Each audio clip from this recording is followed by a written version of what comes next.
And we're live. Hello there, folks. My name is Chad Nick, and this is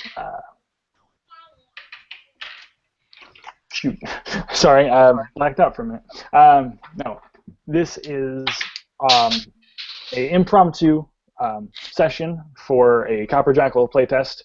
For those of you who don't know what the Copper Jackals is, it's a group of individuals that are kind of like black ops specialists within the D&D realm that my buddies Tim and James have so lovingly crafted over at Tabletop Terrors.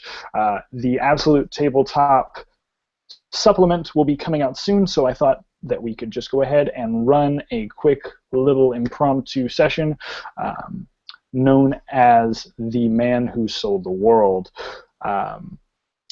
And this is where we're going to begin.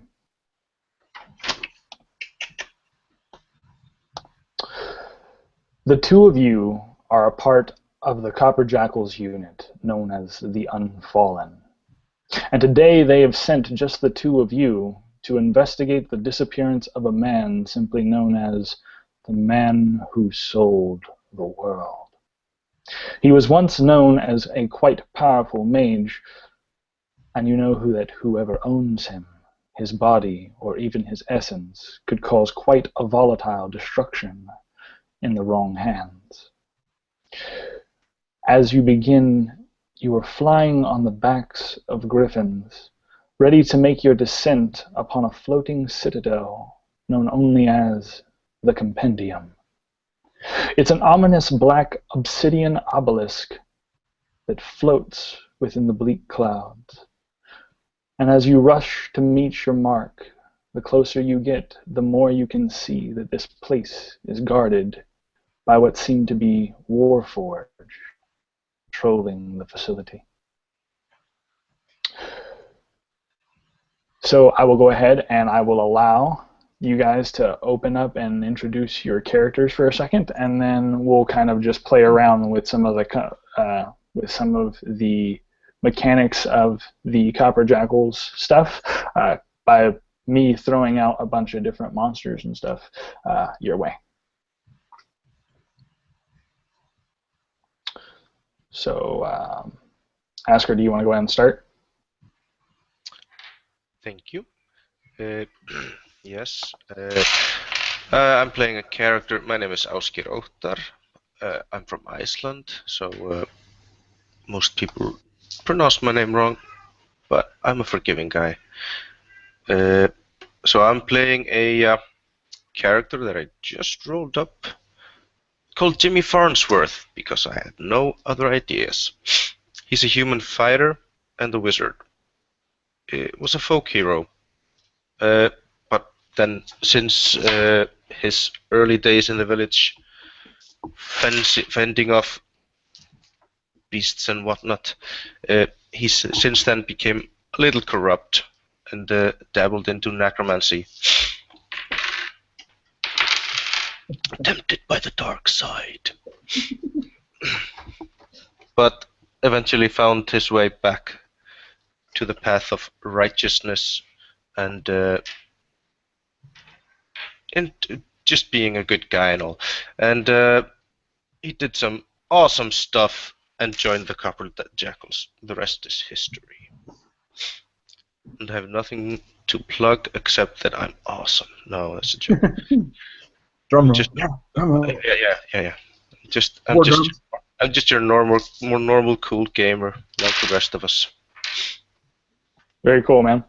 All right, Nate, go ahead, man. All right. I'm Nathan, and I'm playing a paladin sorcerer, dragonborn. He's got the black dragon ancestry, and his name is Marred Face. He's had a few bad run-ins with his own acid.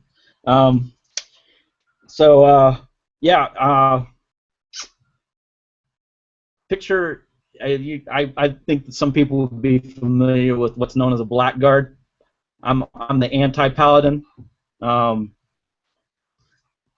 Live for war and destruction, And I joined the unfallen group of the Copper Jackals in order to continue my thirst for blood and vengeance.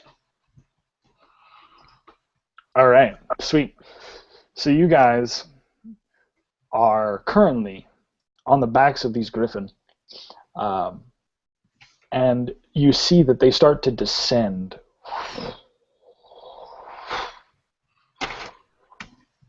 fairly quickly until they almost careen their claws and paws against the obsidian structure.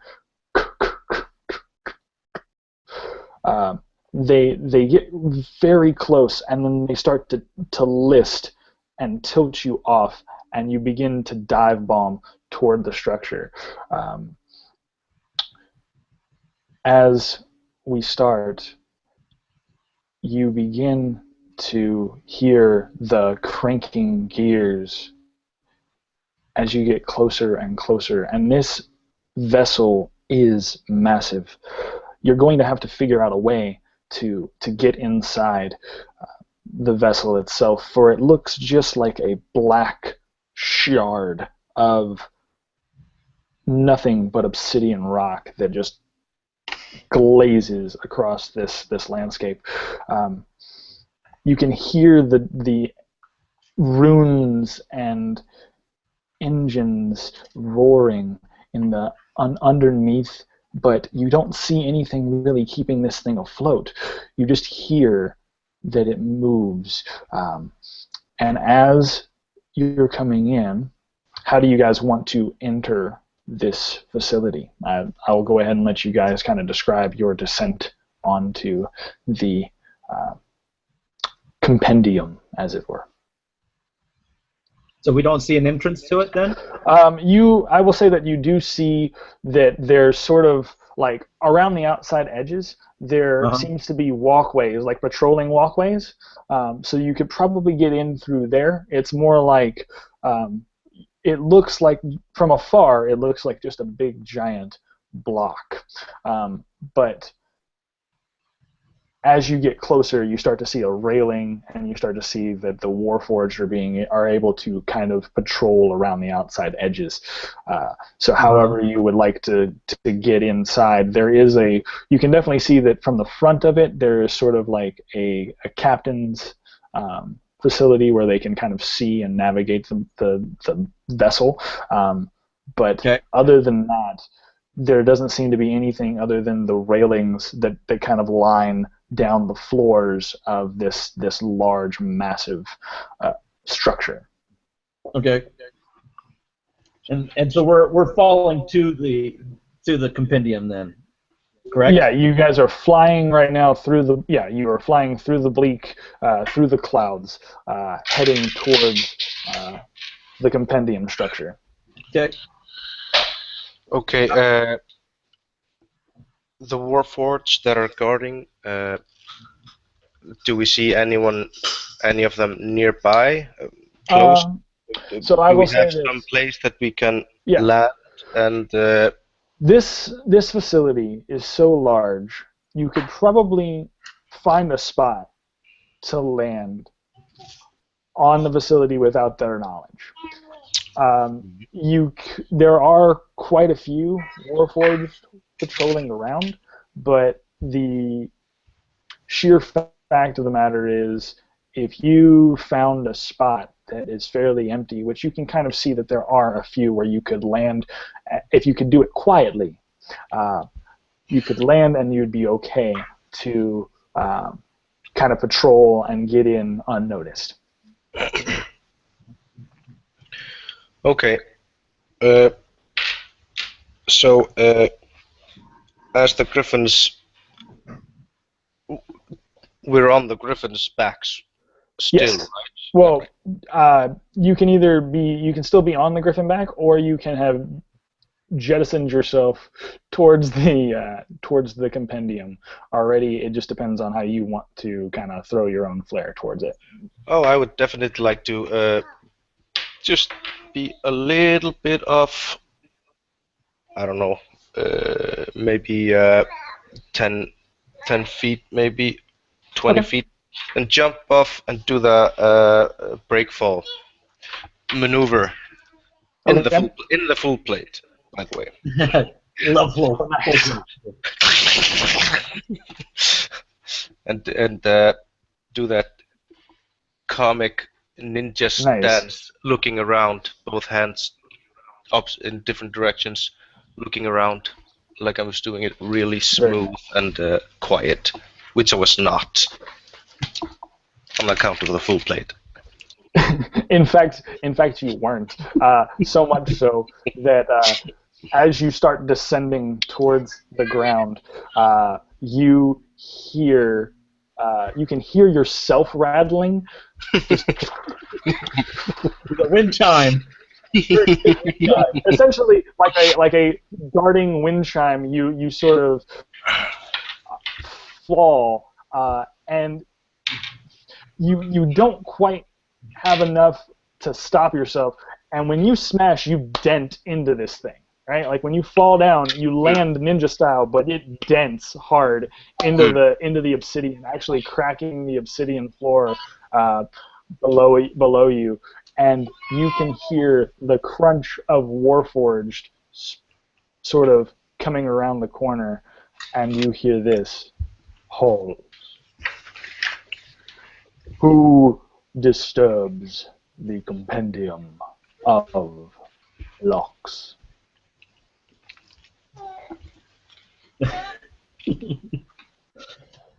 Ooh. So And Nate, how do you well, yeah, sorry. How do you wish to, before we continue, how do you wish to join and enter the party, dropping down below? So I'm let's see how's the best way to do this. So I'm going to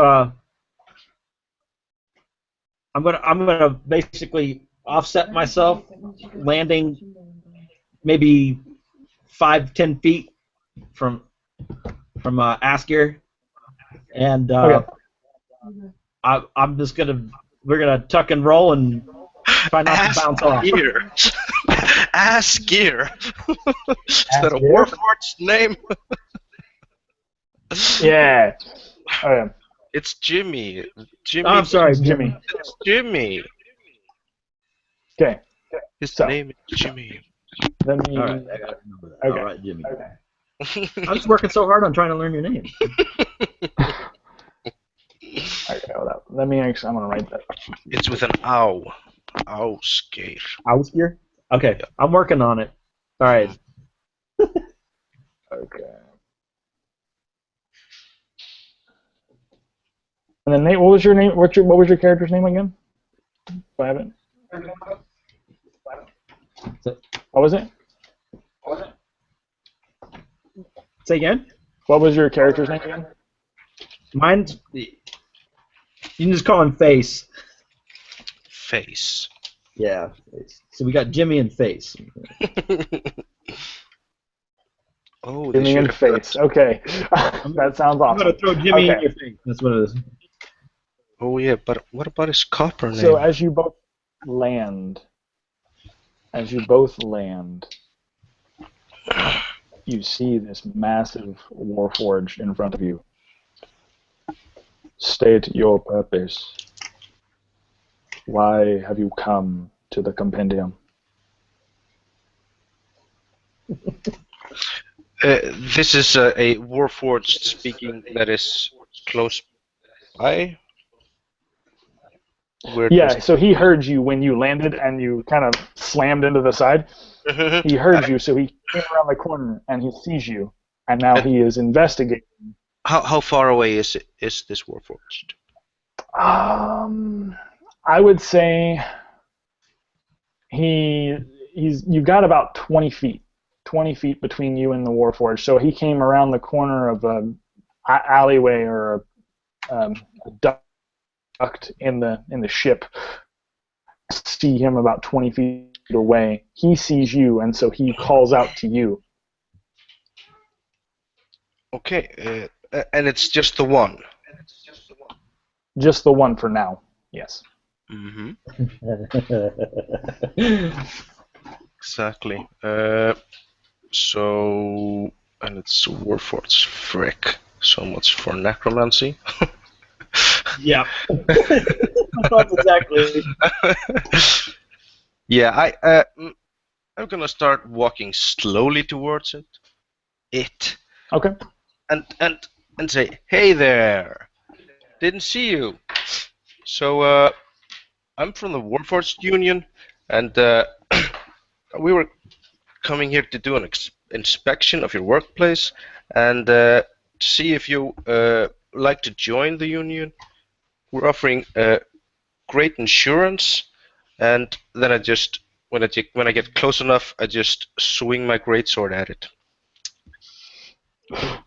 He immediately, we're not even going to have to roll for that. He immediately can just smell your deception, and like Warforged don't even have noses, and he can immediately smell your deception.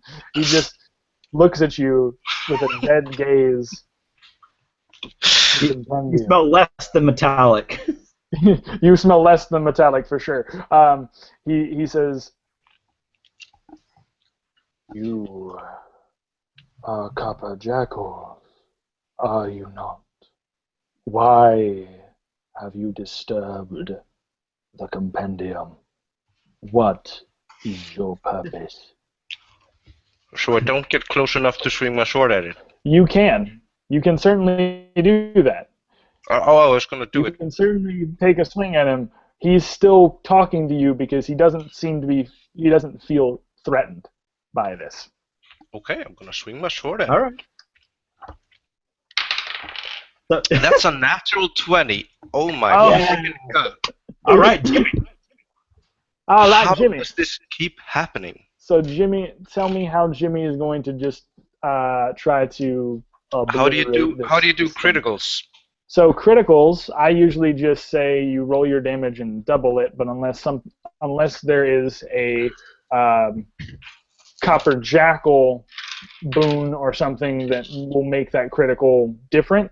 Because remember, we're trying to test the Copper Jackal stuff. Mm-hmm. No, not for the 20, but a 19. No, but a 16, 17, 18, and a 2, and a. So that would be a 2d6 plus modifier, then doubled, or 2d6 doubled plus modifier. How do you damage? It would be your 2d6 for your original attack plus your 2d6 plus modifier, then double that. Yeah. Okay, that's a 10 plus 3. That's 30. 26. 26. Okay. So. Slashing. You pretty much, in the midst of him trying to investigate and reason with you, Copper Jackals are not about reasoning. They're not about effort. You know, they just go in, they get the job done, and you just take your sword and slash him from face to pretty much the shoulder. His whole body just sort of slides open, you know, as if it stops and stalls for a minute, and part of it just slides. He's not completely dead, but he's shorted out, like the everything, the essence, the very essence that makes him a warforged, everything that's holding him together starts seeping out from the stone and the metal that is sort of holding him together. And it's not quite there yet. There's another attack coming. Oh, okay. There's another attack. I have 5 levels of fire. I'm just gonna keep whacking it. Oh, that's true. That's true. Sword. So that's a 10 on the die plus 16. Do I get an advantage on that roll? Yeah, dude. You just here's how I'll say that. It's a 2. It's a 2. It's a critical. Oh god. Oh god. So you just obliterate this thing. At that point, after you've obliterated it, okay? At that point, after you've obliterated it, you hear what sounds like if D&D had a megaphone, right? You would imagine that the Compendium has now launched into shutdown mode. You start to hear this: intruders on the deck, protect the Compendium, bring the intruders, protect the Compendium, bring the intruders.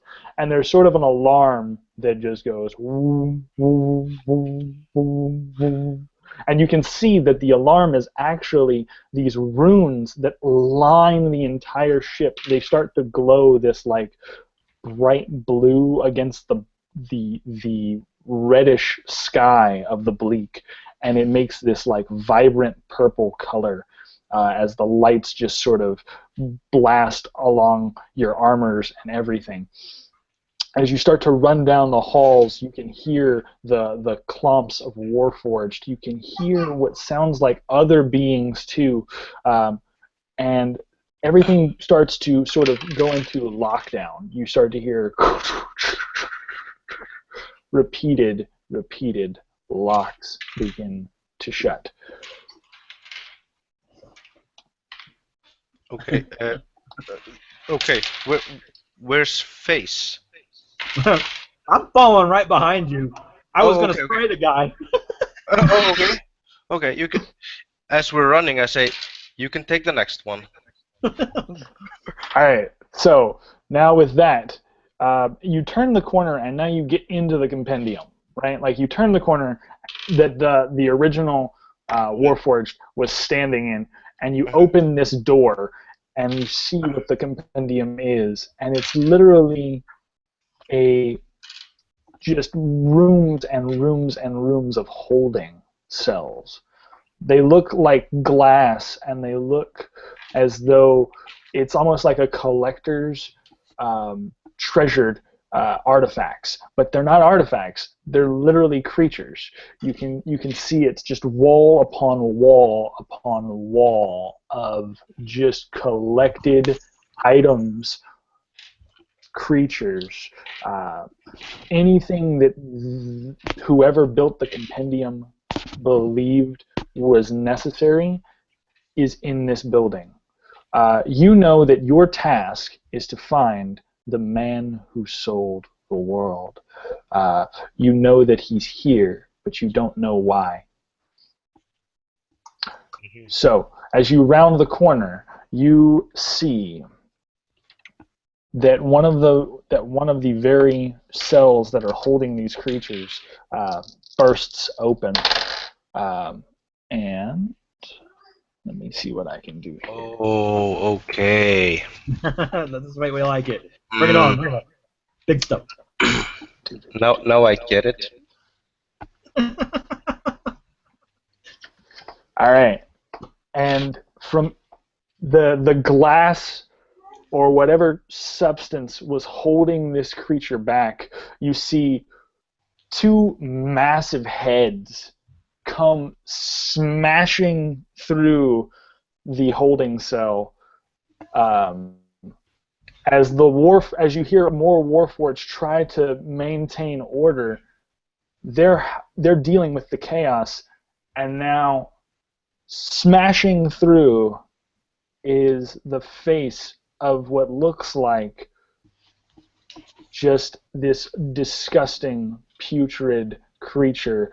It's got two heads, and it's wielding the closest thing to it, which is most likely just a railing of sheer obsidian. He rips off one of the railings and just snaps it, and before you stands a giant two-headed ent.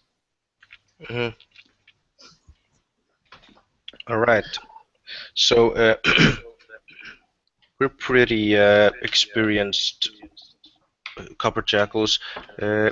Would I know which would be the best way to take this thing down? Would I roll for that? Yeah.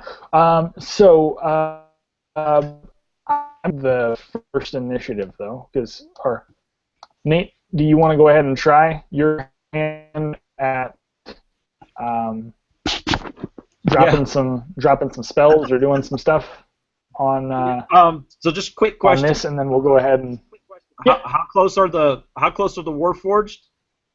so the Warforged are kind of scattered right now because for one, they're looking for you, and then two, they're also trying to contain the other assets that are in the Compendium. So while they are still coming for you, you can hear their thuds of their footsteps. You know you've got a couple of minutes or so to deal with whatever you have in front of you and move forward. The Compendium is so large that by the time they actually get to you, you could eventually have either wiped this thing out and moved forward, or or at least found somewhere to hide through all the chaos, and they would have to deal with this monster. All right. So I'm gonna. He's holding that obsidian shard in which hand? Is he holding it two-handed? I'm gonna say. No, it's just one hand. He's got it, and it looks like just this massive club in one hand, his right hand. So he reaches his right hand over, and he rips off one of the obsidian railings, and he just looks and roars at you as if you were the two that put him in here. He doesn't know. He doesn't care. He just wants to rip heads. Right. Okay. So I'm going to attack him on his left flank there.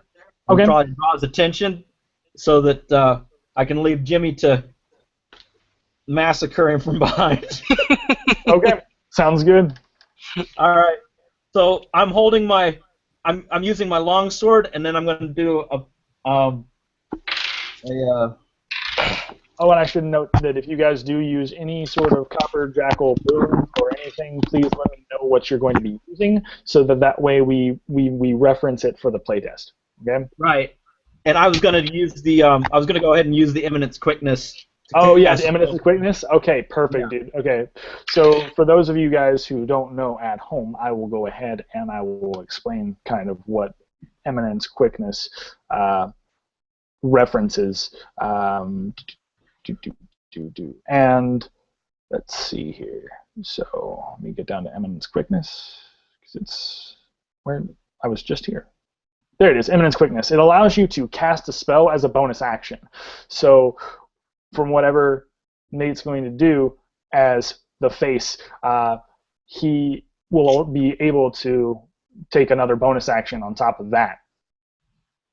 Okay. So, all right. So I'm going to attack with my long sword. I'll go right for I'm going to go right for his thigh. Okay. And then I've got two attacks, and then I'm going to follow up with using the Eminence Quickness and Burning Hands. So fantastic. Okay, very much. Go ahead, dude. All right, and it's not loving me in any way, shape, or form. Let's see. Let's see, 11. 11 to hit. And for the kicks and giggles, I'm going to throw my Divine Smite on there too. Okay, cool. Yeah. So I got an 11, 15. So a 15 to hit. Okay, a 15 hits then. Yeah. Okay, 15 hits. Okay. So let's see. I needed and bring some pain. Let's see what we. All right. So 13 points of damage. Okay. I'll roll my second attack.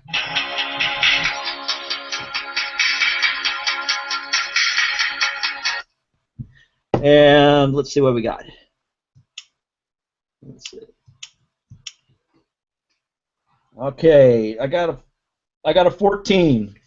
I think Jimmy's gonna have to do all the rolling. Okay, so you got a 14. Yeah. For damage? No, that's the second attack. Oh, that's the second attack. So the second attack hits too because attacks are gonna hit. Okay. So All right, let's roll it. And let's see. Okay, another 11 points of damage there. Okay. Love that divine smite. And Points of damage. Let me take a look. So you did 2 11s back to back? yep, Okay. So time for the distraction. Give me that. I gotta remember what the burning hands. It's been a while since I've done anything with the blood. Okay. Okay. So I just need to make a dexterity saving throw. okay. You need to make a dexterity saving throw? Yeah, and make sure I get the right. I didn't write down my proficiencies.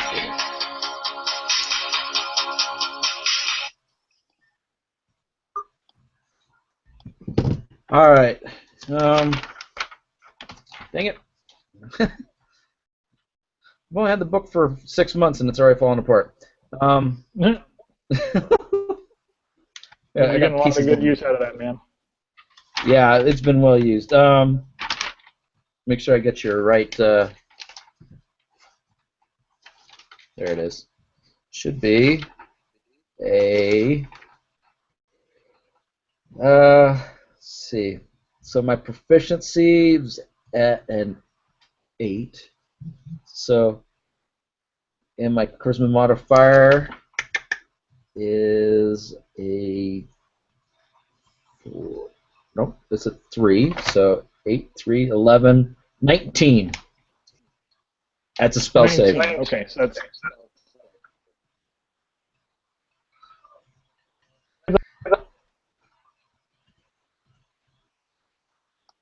Hold up, so 19 is the skill save I need to hit?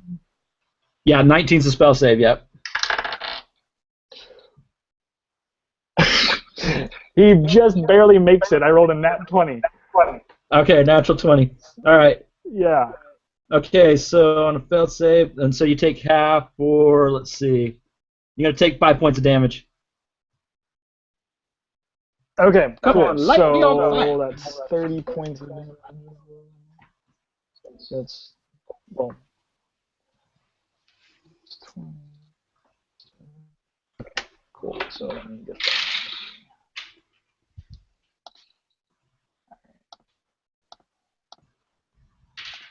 All right, cool. So the creature is taken aback. The massive thing is just like, whoa, where did this come from? And he's just getting assaulted and pelted with spells and slashes. And at that point, now it comes to Jimmy's turn. The monster beforehand, he grabs hold of this obsidian shard, and he is kind of just flailing it at this point, back and forth, away from the two of you. As he does so, he's kind of backing away, just sort of unaware or unsure what the hell is going on. So Jimmy, if you wanna take a swing at him, I'll go ahead and give Jimmy an opportunity to do an extra attack of opportunity as he's trying to sort of disengage himself from this onslaught of craziness. Did you say that I get an attack of opportunity? Yeah, since he's backing away from the two of you guys. Okay. No, you're not gonna believe this. Don't do that again. On the die. No. What'd you get? 20 on the die. You know what? This new set from my brother-in-law gave me from Christmas. It rolls so awesome on all the dice. It's That's just awesome, dude. it's just this is just ridiculous. Alright, then just roll for damage and let me see how you just destroy this crazy Oh, creature. okay. A 6 and a 1, so it's just average. Okay. A +3, that's a 10, 20 damage. Okay. 20 damage. Alright.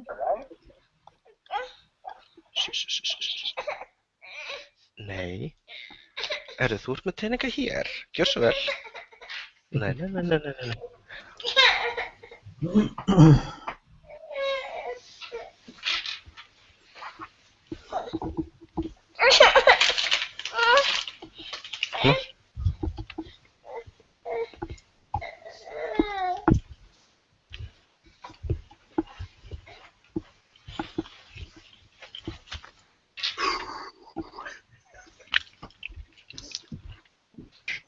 You guys have him pretty much on a knee at this point. He's just flailing this this obsidian shard, trying to defend himself. Get away from me! You won't take me! You won't take me again! I won't go back in that box! Both heads are kind of communicating to one another. Say what he said. And the other one is trying to control the other hand and even reach out for the face as Jimmy's going for another. I assume you have another attack? Me? No. This was just the attack of opportunity. I haven't Oh, done yeah, no, that was just the attack of Yeah, opportunity. he's got another attack. So, no. I could do 3 more. Oh, no, you're fine. So, Just I was gonna try to chop it. the Chop monster's its leg. the Bring it down to monster's its gonna knees. So yeah. this is good.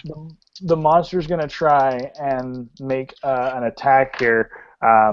As we sort of go forward, you're gonna see that. Okay. Let's see. Here we go. So let's see if I can hit. Oh, whoop. And of course it fell off the table. Yay! Why not? Oh, Let's try what is another it? 20. Was that an automatic reroll or something? Yeah, no, I have 2d20. I have 2d20, so that's fine. Let's see. So that would be 20. Hold on, 7 plus 2. So 21 to hit. Nate. Yeah. So he goes to swipe for the face, and In the face. he swipes the face in the face. Dang it! For 21 to hit. And screams, in your face! All right. Sorry. Real quick. Let's see. I got dun. Okay. So yeah, 18. So I got an armor class of 18. So. Okay, so he does hit then. Okay. Yeah. And then for damage.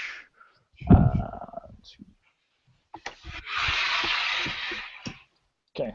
For damage, then you're gonna see that he gets.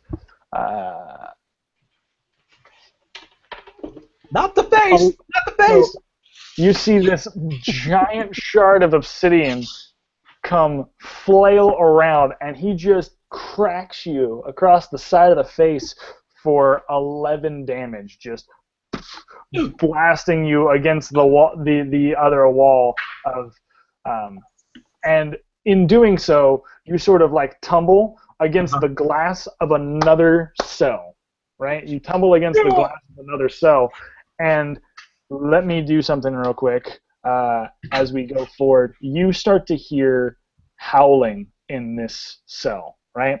You start to hear this growl, this underbelly of the growl, and just so you guys know, that means that my David Bowie listing, because I'm listening to David Bowie as we're playing this. It went on to the song Diamond Dogs. So essentially, what you see when you look at this cell is these hounds that are just sheer glistening diamond.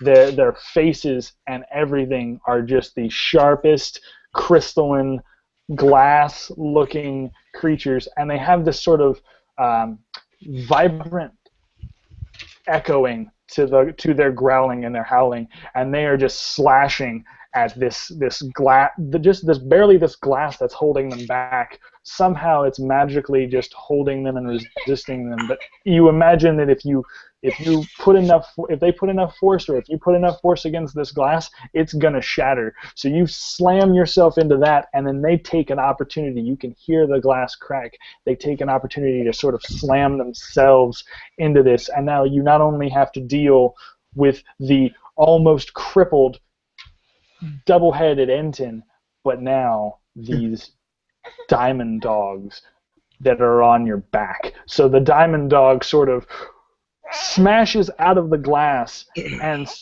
begins to jump on you. And let me find that real quick, because I know exactly what I want. I thought you were rolling for that. I was, but I know exactly the creature I want for it. How many dogs are we talking about? We're talking maybe two. Just two of these dogs, but they're massive and they're diamond. So they are really, really hard rock sort of creatures and beasts.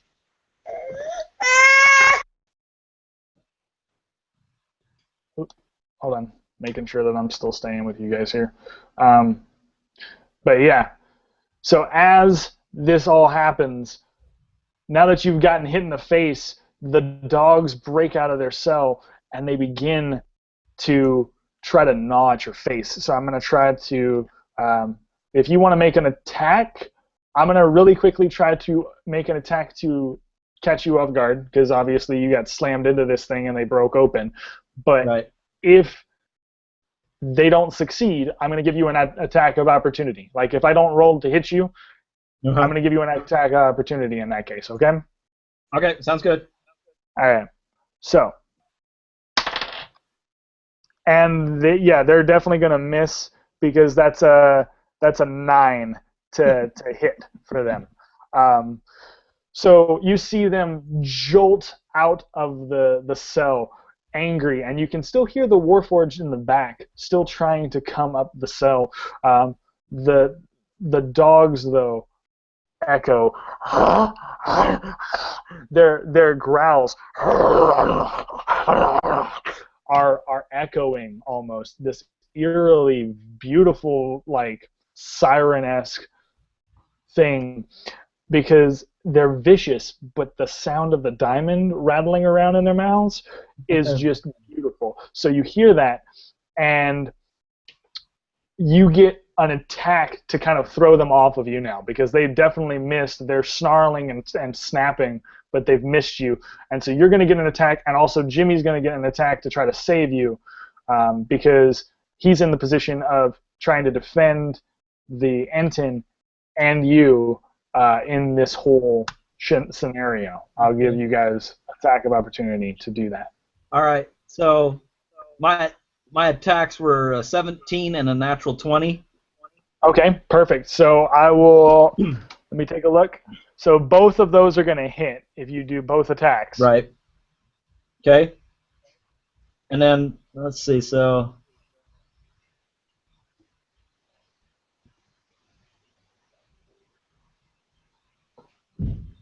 the first one I did 10 points of damage on.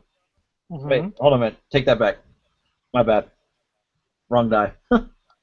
Okay. I was like, what? All right.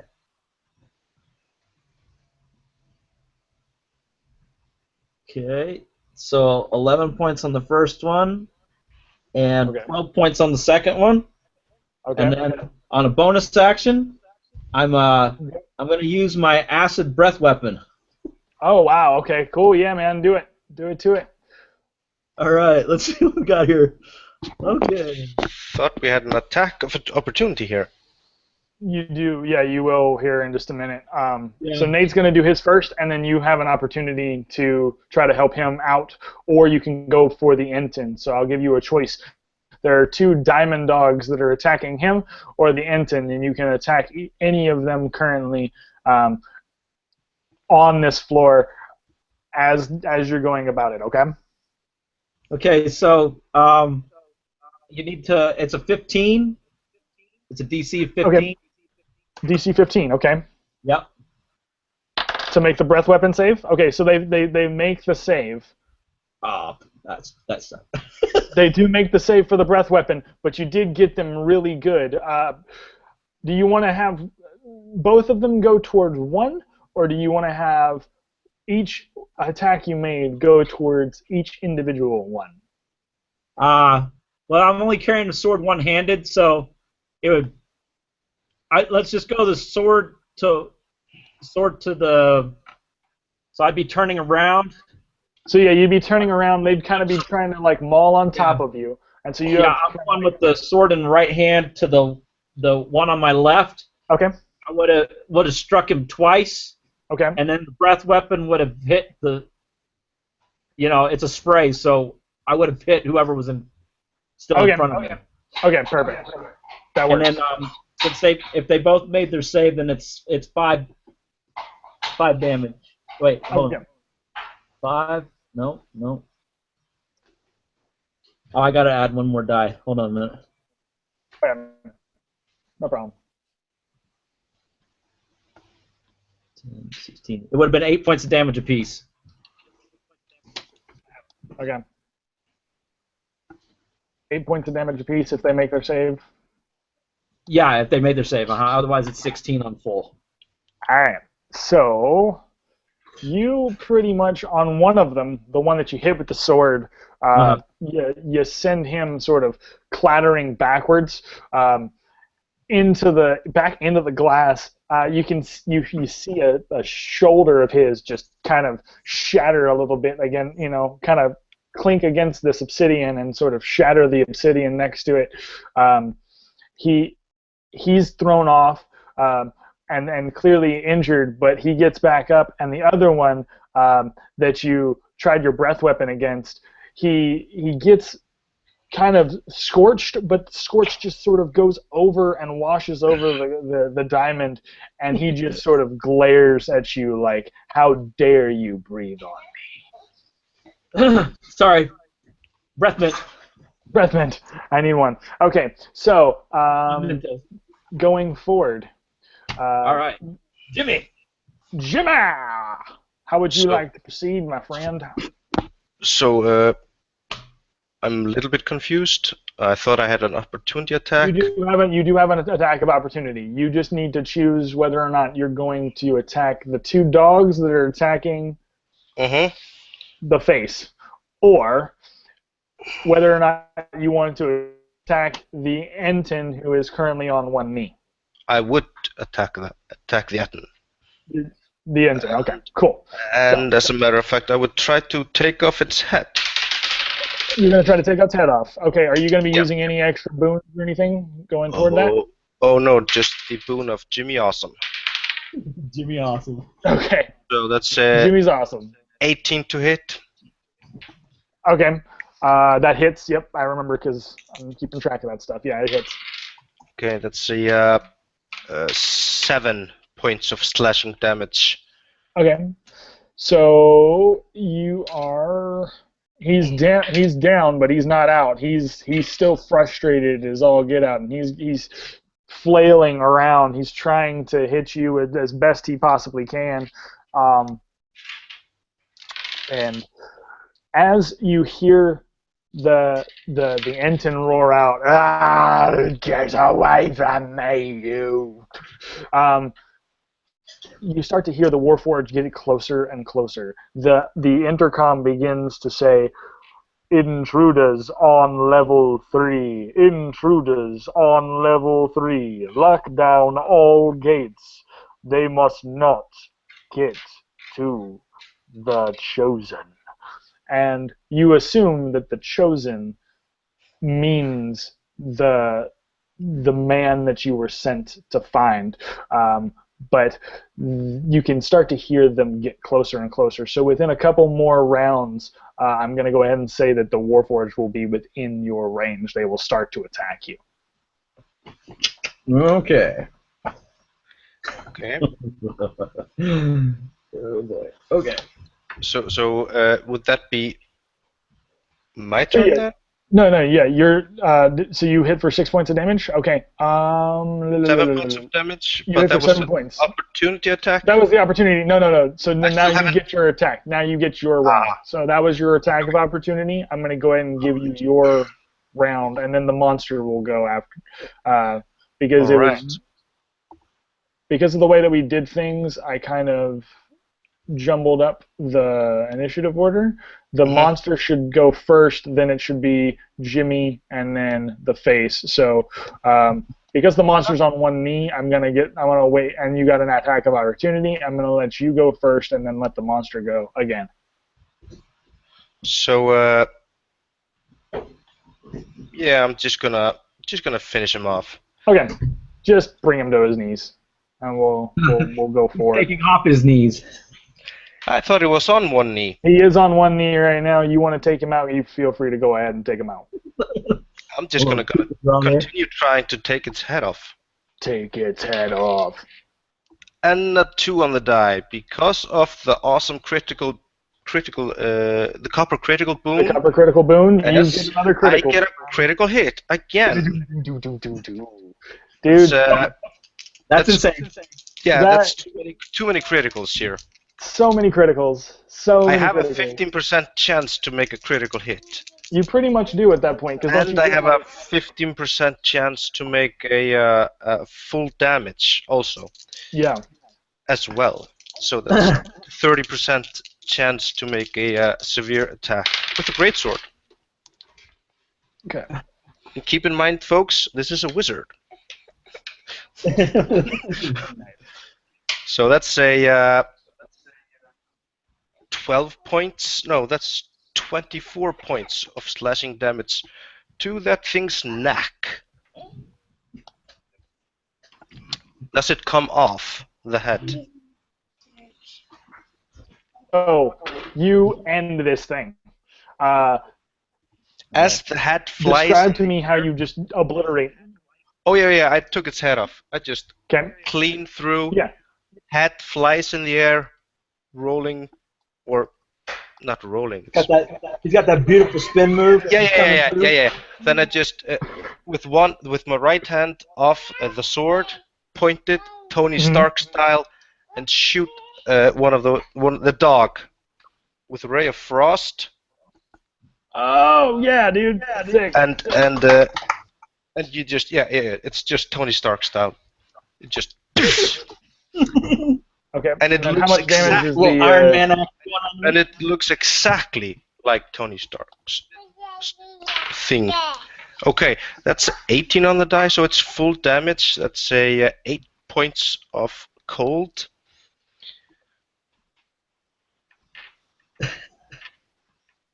Gonna have some upset dogs. That's all I gotta say.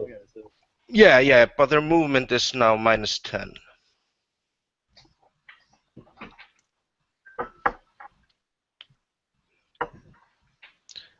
And I start walking towards it.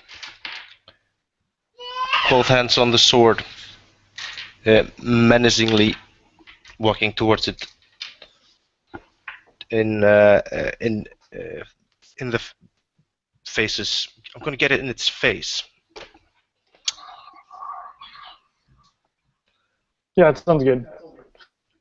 Alright, so you try to menacingly walk towards one of the dogs? Mm-hmm. I just... And you've those ray of frosted it? Yeah, yep. Crunchy. Oh, lovely. Okay, so the ray of frost shoots this dog, and you see that it just careens on the diamond skin of this creature and slams it down the hallway. And at least getting it off of the face. As the face stands up, you guys can now start to see, as you look over the broken rail now, the Warforged are heading your way. And it's like a slew of different Warforged coming in your direction. So it is up to you guys how you wish to proceed, whether you want to take them directly head on, or if you want to proceed down the hallway towards your objective. All right, so you said down the hallway towards our objective? Because we're on the. You can go down. Chosen. You're on the third floor. The man who sold the world. You don't know exactly where he is yet, but you know that if you probably continue going down this hallway, you're going to find something or somewhere that might give you some clues as to where you might find this thing. As far as the Warforged, you look down. If you were to look down the whole of all of this, there's a ton of them. Like, the sheer audacity that 2 Copper Jackals might be able to take on this entire slew of protection is a little astronomical. Right. How big is the area that has the cells? I mean, what are we talking as far as dimensions? As far as dimensions for the cells? No. Like the courtyard itself, where the corridors. The corridor. Oh, the corridor. Okay, so the corridors, this is a fairly large ship. I mean, when I'm talking large, I'm saying, like, imagine a space station, right? It's a fairly large black obsidian block library-esque thing, with at least 7 floors high, and you're on the 3rd floor right now. You imagine that probably if you went up some floors, you might actually get to where they may be housing this man. And what you know of the man who sold the world is that he was a renowned mage. That he was so well renowned for doing impossible feats and doing things that people had never even seen before. Prior to the Bleak, that the idea that he is still alive, the Copper Jackals know that they must attain him. He is an asset. Whether he was someone of ill repute and malice, or whether he was someone of chivalry and justice, you're not exactly sure. But you know that was your initiative, and that was your objective. And if you achieve your objective, the Copper Jackals will reward you.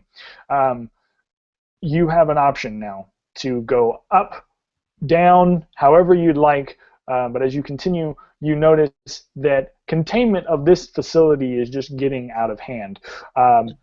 The cells, though, as you start to move away from them, you notice that the cells sort of reestablish themselves. What I mean is, the cells might be empty, but the obsidian that was broken, the glass that was broken, it begins to sort of mesh itself together almost magically. It sort of kind of reforms, and the glass sheen kind of goes over the empty now facility and containment unit.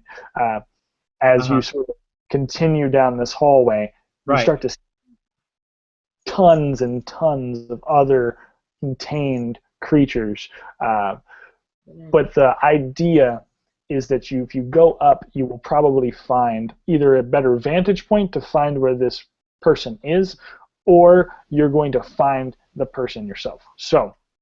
Right. Yeah. Okay. I want to run something past you here. I have an ability called Divine Sense. Now. Oh yeah.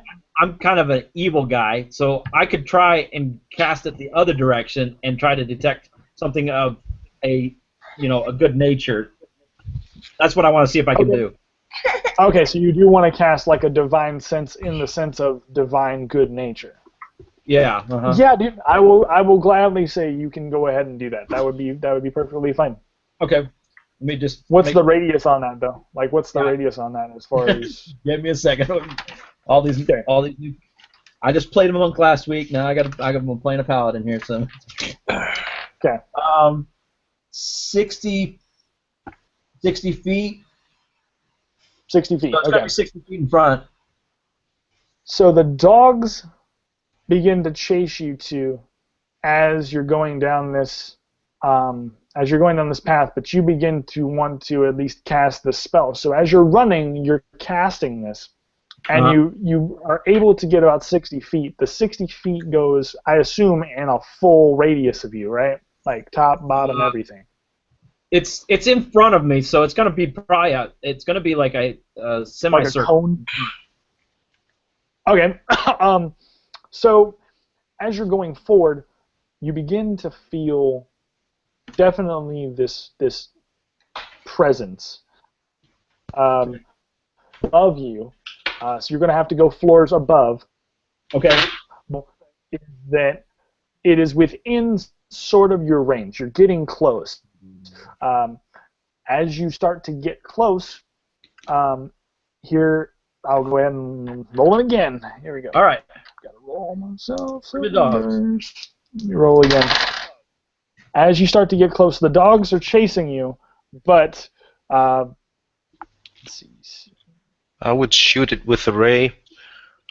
We gotta frost him again, huh?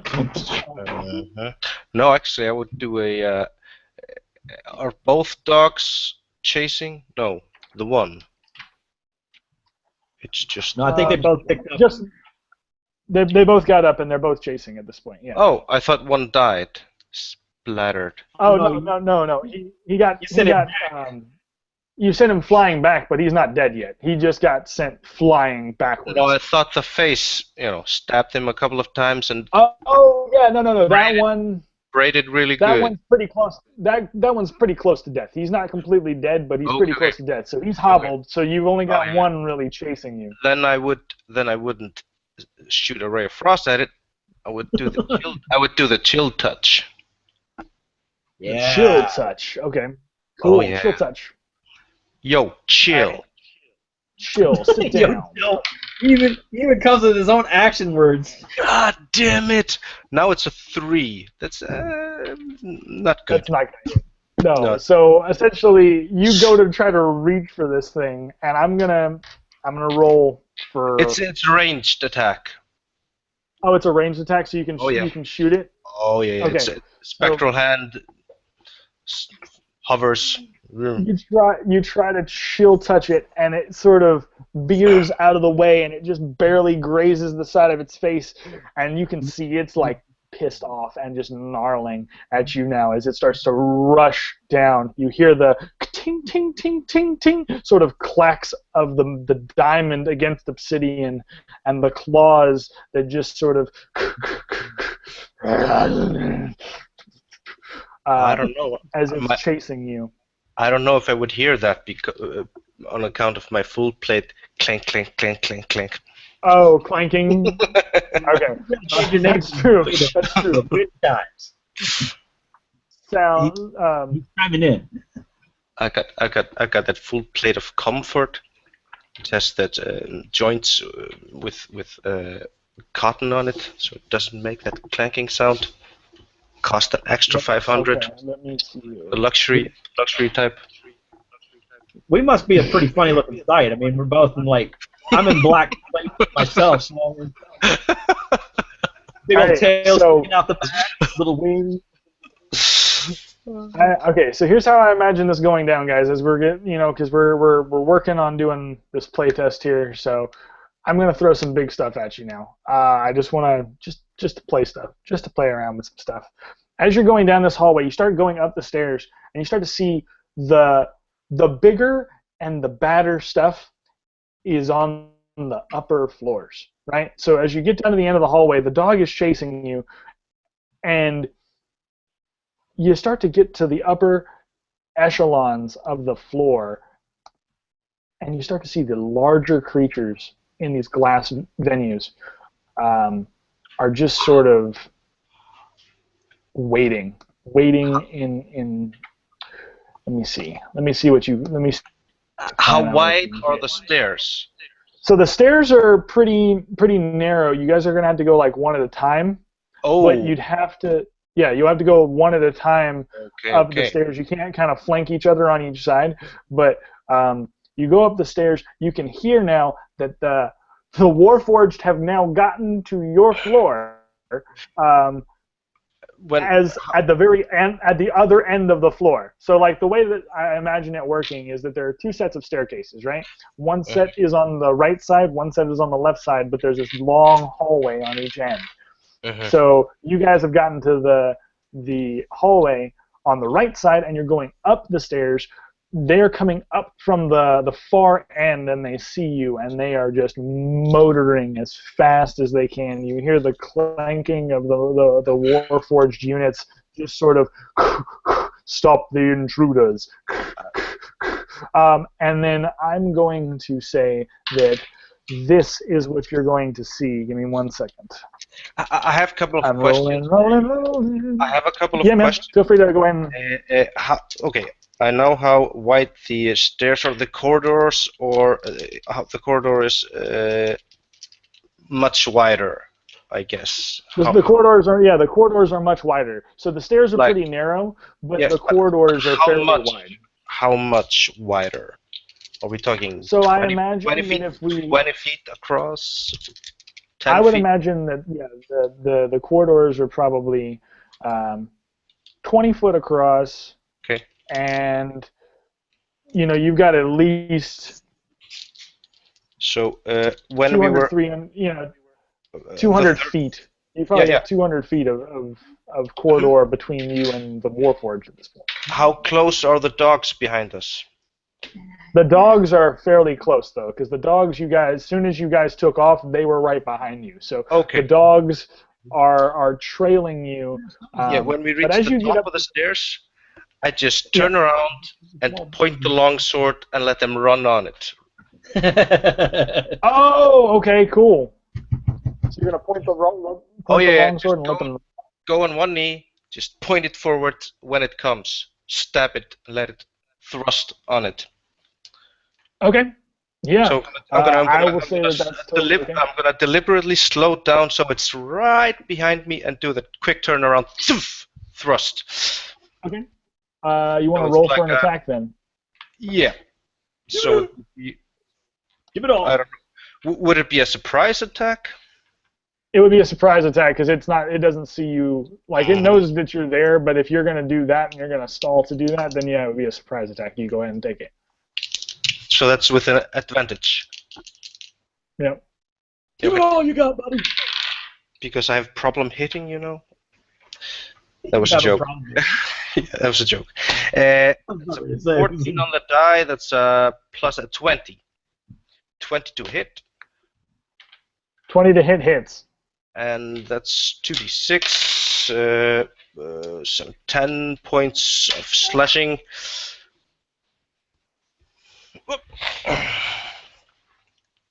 In its face, by the way.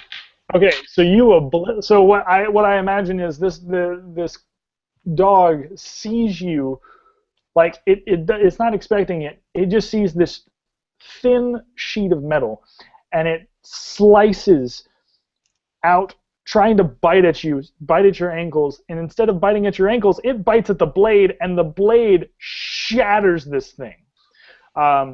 It goes clean through, breaking the dog into a bunch of just small diamond shards all over the ground. And as you come up the what? Would the second one run into the sword as well? Because the second one would run in the sword and from it. the first one gets the brunt of the damage. Because it's just going. The first dog exploding, all the shards would have gone back to the dog behind it, right? And then just right up. Yeah, exactly. Just collateral damage. Just a bunch of diamond shards in this thing's face, and it seeing its fellow pack member die. Just begins to howl and doesn't even know what the hell to do. It just stops in its tracks, like sniffs the diamond dust that's basically been left, and just begins to howl like a siren call to the other Warforged in the building. It knows that the Warforged are coming. So it just sort of gives up attacking you and realizes that the best thing to do is to call for reinforcements. So it starts to howl for the reinforcements to come, and you can tell they are on the move. They are on their way as you guys get now to level 4. As you get to level 4, I would strike it. I would strike the dog where it stops. Well, if Okay, it's so you go. just next I to me tell you and what, stops and starts to howl, I would just Cut it off. go ahead and strike it. put it out of its Cut it off at the mouth. Yeah. put it out of its misery. Cut it off at the mouth. 5 and 11. 11 to hit. 11. Okay. So the 11 hits, and the 11 pretty much decimates this. So I imagine here's how it happens. You slice through this thing, right? And here's what I'm gonna say. You slice through the first one. The shards go everywhere. The other dog is caught off guard. He's howling, and as he's doing this, you just go across his head and just bash it into the side of the neck, and it just shatters everywhere again. So both of them are completely shattered. The call goes, and just abruptly, diamond dust out the side. As you guys get up the stairs, though, Would this you be begin to hear. valuable diamonds? You Would could, those yeah, be you could valuable certainly take the diamonds? diamonds. You Oh, could- I just yeah, you scoop could up. I take just scoop up as I can into my hand as we run away. Stuff it in my The pocket. diamonds are indeed real diamonds. It's not like they're fake. They are real diamonds. If you wanted to take these diamond dog diamonds, they're Just got they're as much as I fairly can in rare. one hand and run away. And stash them in the pockets for later. So But loot. as you get up, as you get up to the top of the stairs, though, you hear the howling continues, but the howling is different. It's not from a wolf. It's not from anything. You hear what sounds almost like the roar of a tornado.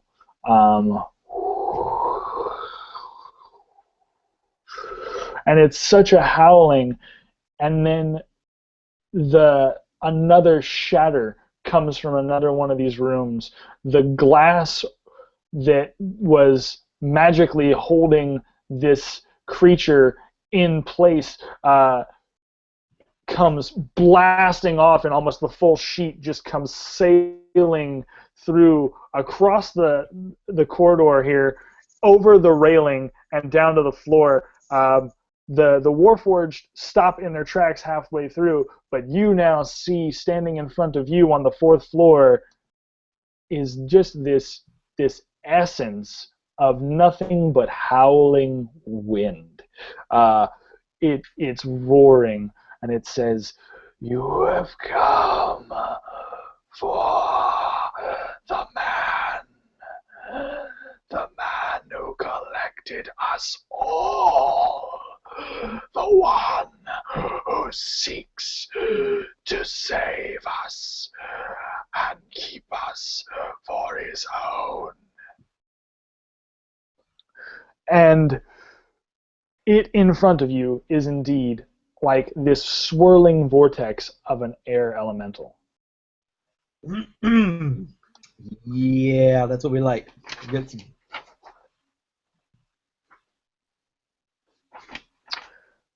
All right, so the monster is going to get a chance to attack first because I apparently have failed to be doing this. So I get to make 2 slamming attacks upon either of you, and I'm going to try with my first.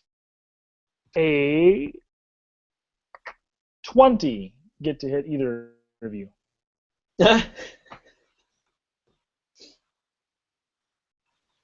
Both. Hit us I'm both. wind resistant. What? I'm wind resistant. You're Yeah, wind resistant? Windbreaker. I got a windbreaker on, guys. I ain't got to worry about wind, nothing.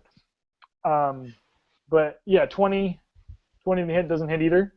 Yes, no. The hit hits me and hits him. It hits us both. Okay, it hits both. Okay, so it hits Yeah. true. And you basically get this wind turbine flung at your against the wall near where you came up towards the door. You're flung and jettisoned back towards the wall, and you take. Let me roll for both because I'm going to make sure. the face, you are going to take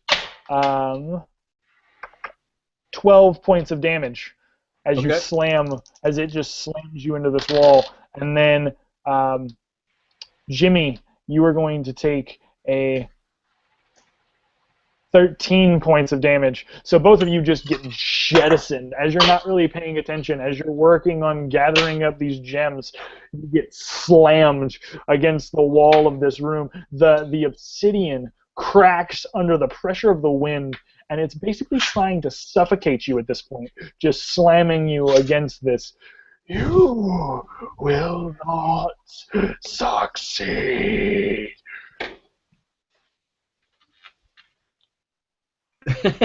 Would I know how to best handle air elemental? Being that I have studied somewhat, not just fighting. I've studied books as well. I imagine that the Copper Jackals are versed at pretty much fighting everything that the realm can possibly throw at it. With that being said, I will go ahead and I will allow you to, maybe if you want to roll me, we won't even worry about a roll. What I'll say is that you know enough to know that if you were to somehow get it to be distracted, because right now it's currently focused its whole wind, everything on you. If you were to somehow find a way to distract it from pushing all of its force into you, then you would be able to attack it coming forward. I will say that with being an air elemental, it is. I'll go ahead and give you. It's not immunities, but it's pretty much. It's damage resistance here. It's going to be damage resistant to bludgeoning, piercing, and slashing damage from non-magical weapons. So just an FYI, if you guys try to just go at it with straight-on weaponry, it's probably going to fail. All right. If I charge it and hit nothing but air, that was a joke. How close are the Warforged? But we're so the stuck. Warforged are on the Warforged are on the floor below you. They were halfway through the corridor on the way to the stairs when that glass kind of blasted off and toppled over into the other room. They know, and they are coming. They are clanking, and they are ready. They will be here within a few rounds. I'm going to say within 2 rounds, within the next 2 rounds, we'll go ahead and say that they're going to be up these stairs. They have been running, and they are tired of having these 2 Copper Jackals come into their home of the Compendium and just create mass hysteria and chaos. Okay. But So, we're pinned against the wall.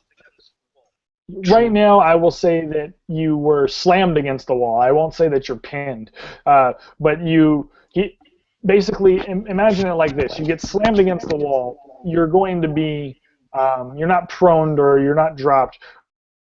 You got slammed, so you took the damage, and then you fell to your knees. It's basically like a baseball bat, right? Like the air elemental works like that. So every one of his attacks is a slam attack. Mm-hmm. So he makes the attack, and now he's got to wind up and gain more energy, gain more air to try and make another attack on you. All right. So I'm going to cast enlarge on Jimmy there, so that he's bigger. Oof. Okay. Dude, enlarge. Yeah. Okay. So that's how you're going to distract it. You're going to distract it like that and hide behind me, you bastard. No, I'm going to use the copper attunement, and I'm going to suggest that we both. Attunement. I'm going to suggest that we both use our Misty Step and flank him on either side. Very cool. Just for the viewers, Nate, can you describe what copper attunement does for those who don't know what the Copper Jackal, all the Copper Jackal stuff? I think that like Tim and James would really appreciate if we just kind of like expressed what those things do. All right. So a copper attunement is basically it operates as a locator for other copper attuned individuals, generally the Copper Jackals. It allows a communication, so I can communicate at a reasonable distance with individuals that are copper attuned. Nice. So yeah. And I'm assuming that Jimmy didn't go dark on me, because if Jimmy went dark on me, I can't talk to him. Oh, no. Oh, for sure. Okay. Jimmy, Yeah. Jimmy, I immediately. No. Enough with the silly jokes. No, did not go dark. I would say.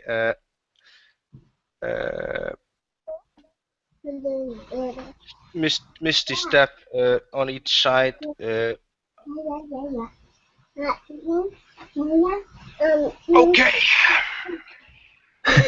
I just reply okay. All right. Or no. I say you do that. I'll shoot it from here. Try to fry that sucker. and I witch bolt. You're gonna witch bolt it? Okay, so I want you to know that it has damage. If is witch bolt a lightning attack? Yeah. It's a lightning-based attack. Okay, so it's gonna have damage reduction, but you can still roll for damage. It's just gonna take half of that. Crap. If you hit it, it's just gonna take half. All right. Go Well, get it. thank God I didn't hit. You didn't hit? No. Unless a 12 hits. No, 11. 12. Unless an 11 hits. No. So what you see 12. is... Oh, a 12 to hit. Okay, yeah, no. So a 12 does not hit, though, still. You see the bolt just sort of shatter and spray through the air.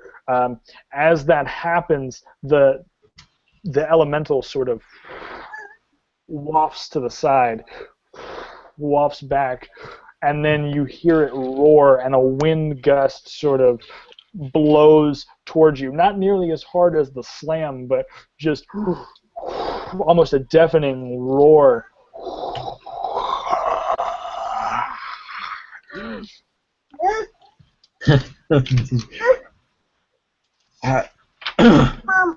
When I said I needed a breath of fresh air,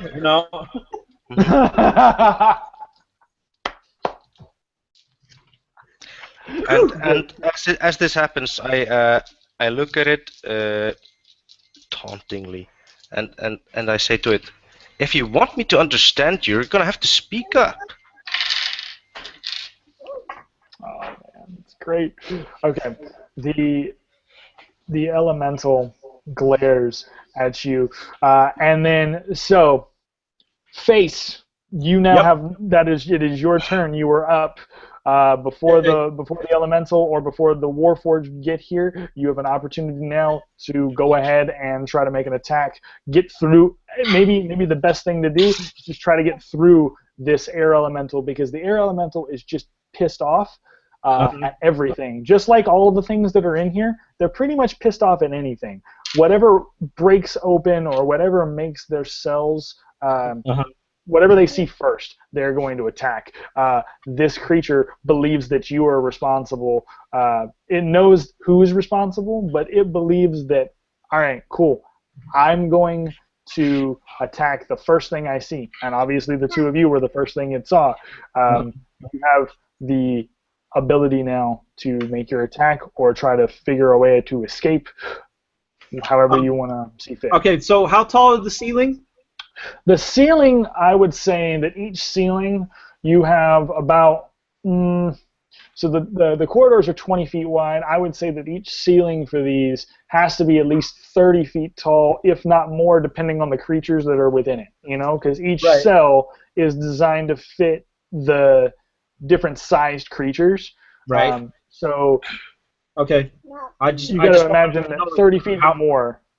So this air elemental is he filling up the space then where he's at?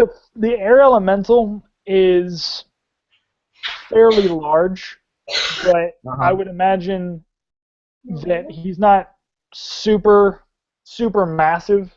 He can fly higher or lower, up to 90 feet.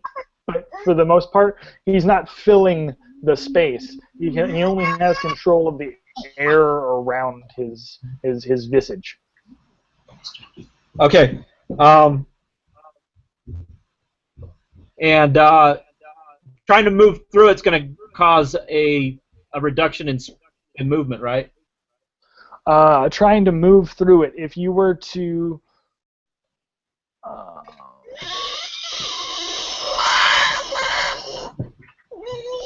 I'm looking at it real quick. I believe that if you do, if you try to do that, you're going to get some sort of. It doesn't say so on the. It doesn't say so on the elemental stat block, but I would assume that if you're trying to move through forced air, like an elemental's forced air body, then yes, it would probably cause you to slow down in some fashion. Okay, so then here's what we're doing. I'm gonna cast enlarge on myself. Okay, cool. I'm gonna use my bonus action to force my way through the center of him. Oh, sick. Okay, very cool. Do that. So I go from being my normal 6-foot self to now roughly about 10 or 12 feet tall. Okay.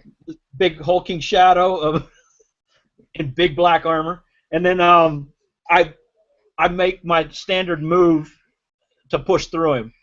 Oh, okay, cool. So I imagine that the air elemental now, you're gonna make your just standard movement. Are you going to try to attack? Or are you gonna try to do anything? You're just trying to move through it, right? Casting the spell would have been my normal action. Oh, okay, your normal action. So now you have to move. Okay, perfect. That's all I remember. I totally forgot about that. So yeah, you're good. No, you're fine. So you now go to move through him. It's definitely difficult because now he's going to try and cast a whirlwind. Okay, so here's how this is going to work. Okay, I looked it up now. Now that I see it, now this is pretty cool. It's very fitting. The whirlwind attack. Each creature in the elemental space must make a DC 13 saving throw. On the failure, you take 15 bludgeoning damage and are flung up to 20 feet away. Okay. Okay. Now, does that have anything to do with the size and weight of the object? And that's what I'm checking too. It's magic. It's not logic. It's magic. Okay, but I'm just saying, because if you're using a magic spell against me, I'm going to use my other copper boon. Ooh. Then yeah, it is. I guess it is a spell because essentially it is a spell because it's a type of attack that he can make called whirlwind. Right. And it sounds like it's a strength save. It's not a spell save DC. You don't want me to make a strength save, man. I'm like. Okay. If the saving throw is successful, the target takes half the bludgeoning damage and is not flung. Okay, so basically, if I fail, right, or you fail, if I attack you and then you make the save on it, right, you're only going to take half the damage, and you're not going to be you'll be able to move through just fine, but you will stay. Okay. You'll still take half damage. I'm going to tell you this. I'm going to try to use my other copper boon then. Okay, what do we got? That's the eminence deflection. The eminence deflection? Okay. Yeah. Cool. This one allows me to, as a reaction, when a spell is cast within 60 feet of you, you may attempt to deflect the spell back onto its caster. Oh, okay, very cool. I love that idea. Yeah. How would that work? Totally. I would love to see that. Like, I don't even care how it works. We're gonna make it work. We'll figure it out. I'm gonna totally. Let me just roll to see what happens, and then we'll go from there. I'm gonna use whirlwind. So I need you to make a DC 13 saving throw. Okay. You make the saving throw though. Yeah, just 1 second. All right, come on.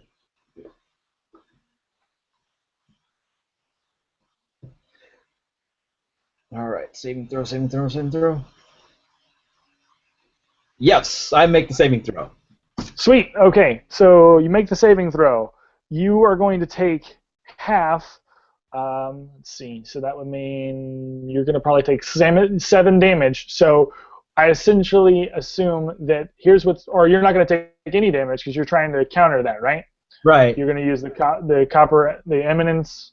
Yeah. Deflection? So Okay. yeah, basically, so in my bonus action, I take the dash to close the distance between myself and the air elemental, and then as he's casting his spell, I'm using my copper boon, the eminence deflection, as yeah. So he's basically gonna hit that, and he's gonna have to make the saving throw. So okay, that's fantastic. Okay, so Nate, here's how I picture that going down. Okay, you see that he's getting ready to wind up for another hit. He throws this almost ball of just pure air, just swirling vortex whirlwind of air, flings it forward at you. Seeing that you are the largest creature in the room, he's somewhat. Air elementals do not have fear. They're not going to worry. They're not caring. They don't have bodies to worry about. But he flings this ball of air towards your face, towards your whole essence, trying to knock you off balance, knock you prone, push you back. But you're just so large now, you have no cause or no care.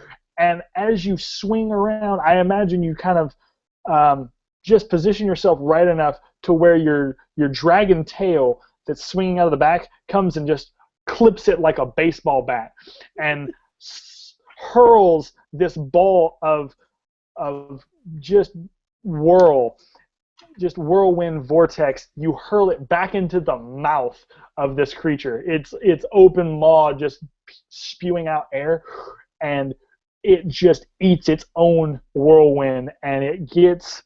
I'm gonna roll to see if it makes the save, but I highly doubt it will. But we'll see. And it doesn't. So what you see is the ball goes back into the mouth of this creature, and it flies, jettisoning it 20 feet down the hallway.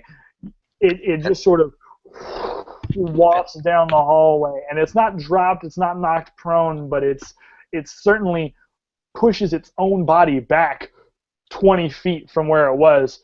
I scream, right in the face! Yeah, it's taken aback, like, what just happened? I've never experienced what just happened. I don't even know what's going on. As this happens, you now hear the crunch of these Warforged on the stairs. So you have to make a move. You have to go now. Either the Warforged are going to be there in one more round, or you're going to be dealing with Warforged. You're going to be dealing with a very pissed off air elemental. What do you guys want to do as we go forward? And we let's see. We started this at 1:30. Okay, cool. So I'm going to probably run it for another maybe half hour or so, and then we'll take a couple of minutes to discuss things and go forward from there. Okay, so we might want to run up the stairs. Okay, right so as you go, you see the other stairs that go upward, and you immediately cross it, and you start going back up. You start going up again. The air elemental runs into the Warforged, and the Warforged now have to deal with this air elemental. So they're kind of awesome. Delayed for a moment. Some of them get delayed. The others now are still on your tail. They're still following you.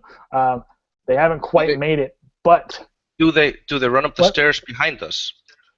They are following up the stairs behind you as fast as they can. I cast grease all over the place. You're gonna cast grease on the floor? Yes. On the stairs. Oh, on the stairs. Okay. Oh yeah, because it's very narrow. So everyone at the top of the stairs as well. so they could Oh, okay. Yeah. So I imagine, what do they need to do to not have to deal with the make grease? a DC 14 reflex or fall DC prone. 14 reflex. Okay. I believe. Just give me a couple of secs. Uh, Dex save DC 14. Yep. It's a DC 10 14 foot, dex. yeah, it's like 10-foot square. So you can just imagine the railing and the stairs just covered in grease. They want to, Okay. grab hold So of the I railing or imagine. what? They just fall and fall down the stairs. Okay.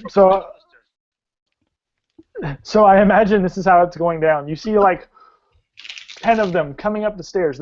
5 of them get distracted by this just ferocious air elemental who's just pissed off to no end that this dragon just kicked a ball of air back into its mouth.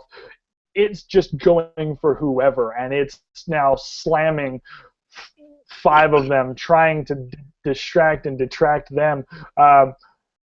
The other elementals now, or the other Warforged, are now trying their hardest to get to you, but you've cast grease on the stairs. One of them makes it, but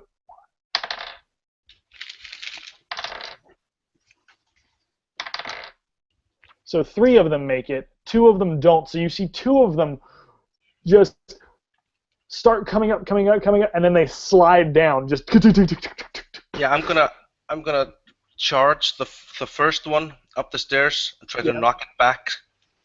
Oh, so it has to make another save for it? Okay, yeah, do it. Oh yeah. So it's a strength contest probably.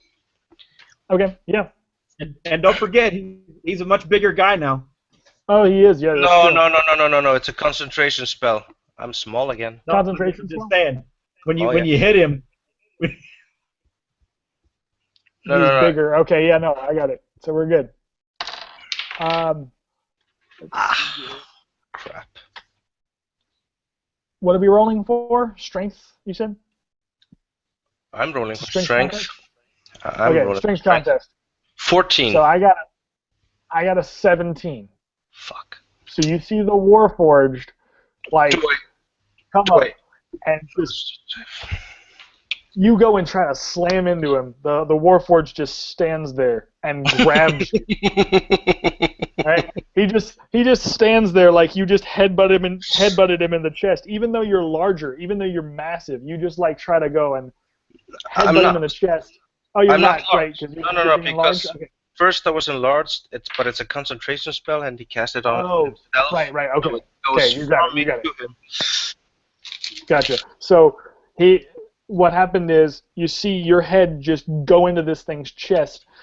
You may have dented it, but he stands there just secure, and he goes and he grabs you. And at that point, I am going to make an attack with this Warforged. He's like, you have invaded the Compendium. You have allowed for our Creator's collection to fall into disarray. This is not allowed. This is kindness that I will grant to you. And he begins to fling you, right? He begins to try to fling you at least. And that is a 11 to hit. No. So he goes to, okay, so he goes to try to fling you, right? And he headbutts my shoulder pad on the as he grips it, his hands, I'm gonna imagine his hands have that grease on them, right? So his hands go to grip you and they just sort of slide off. And he keeps trying at it, but he's not, he can't do it. He can't get there.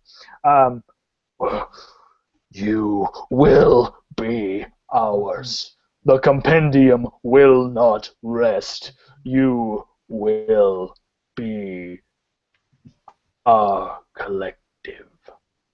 And he's trying so desperately, but I'm going to give you an opportunity, Jimmy, to either do an attack or you can get away from him. Like if you want to just kind of step away, step away back, and then try to kick him down the stairs again, whatever you want to do, I will go ahead and say you can do that, because right now he's kind of in a disarray. The I think I'd Warforged like that to. has I grease think all over his hands. I'd like to do both. If I'm gonna do a full round, a full Oh turn. yeah, if you want to, yeah, Oh if yeah, you want to do an attack to kind of I'm knock him back. oh yeah, I'm gonna first overhead great swing with a great sword. Try to cleave its head open like I did his friend or Okay. co-worker, let's say. It's a 18 to hit. 18 to hit. Oh man, dude, you just hit him. You Oh, just yeah. hit him. That's fantastic. Boing. I like that. Oh, 6 points of slashing damage. But no Okay. worries. But no worries. I'll just attack it again. And not. I seem to have some of that grease on myself and just roll on the some slip on the floor. Just swing wildly. Whoops! Oh man! So you clack, you clack against the armor, and the armor kind of topples backwards against the stairs. He's trying to hold his weight. You go to swing again, and you wildly miss. Yeah, I'd say since I rolled a 3 on the die, it's a terrible roll. So you definitely.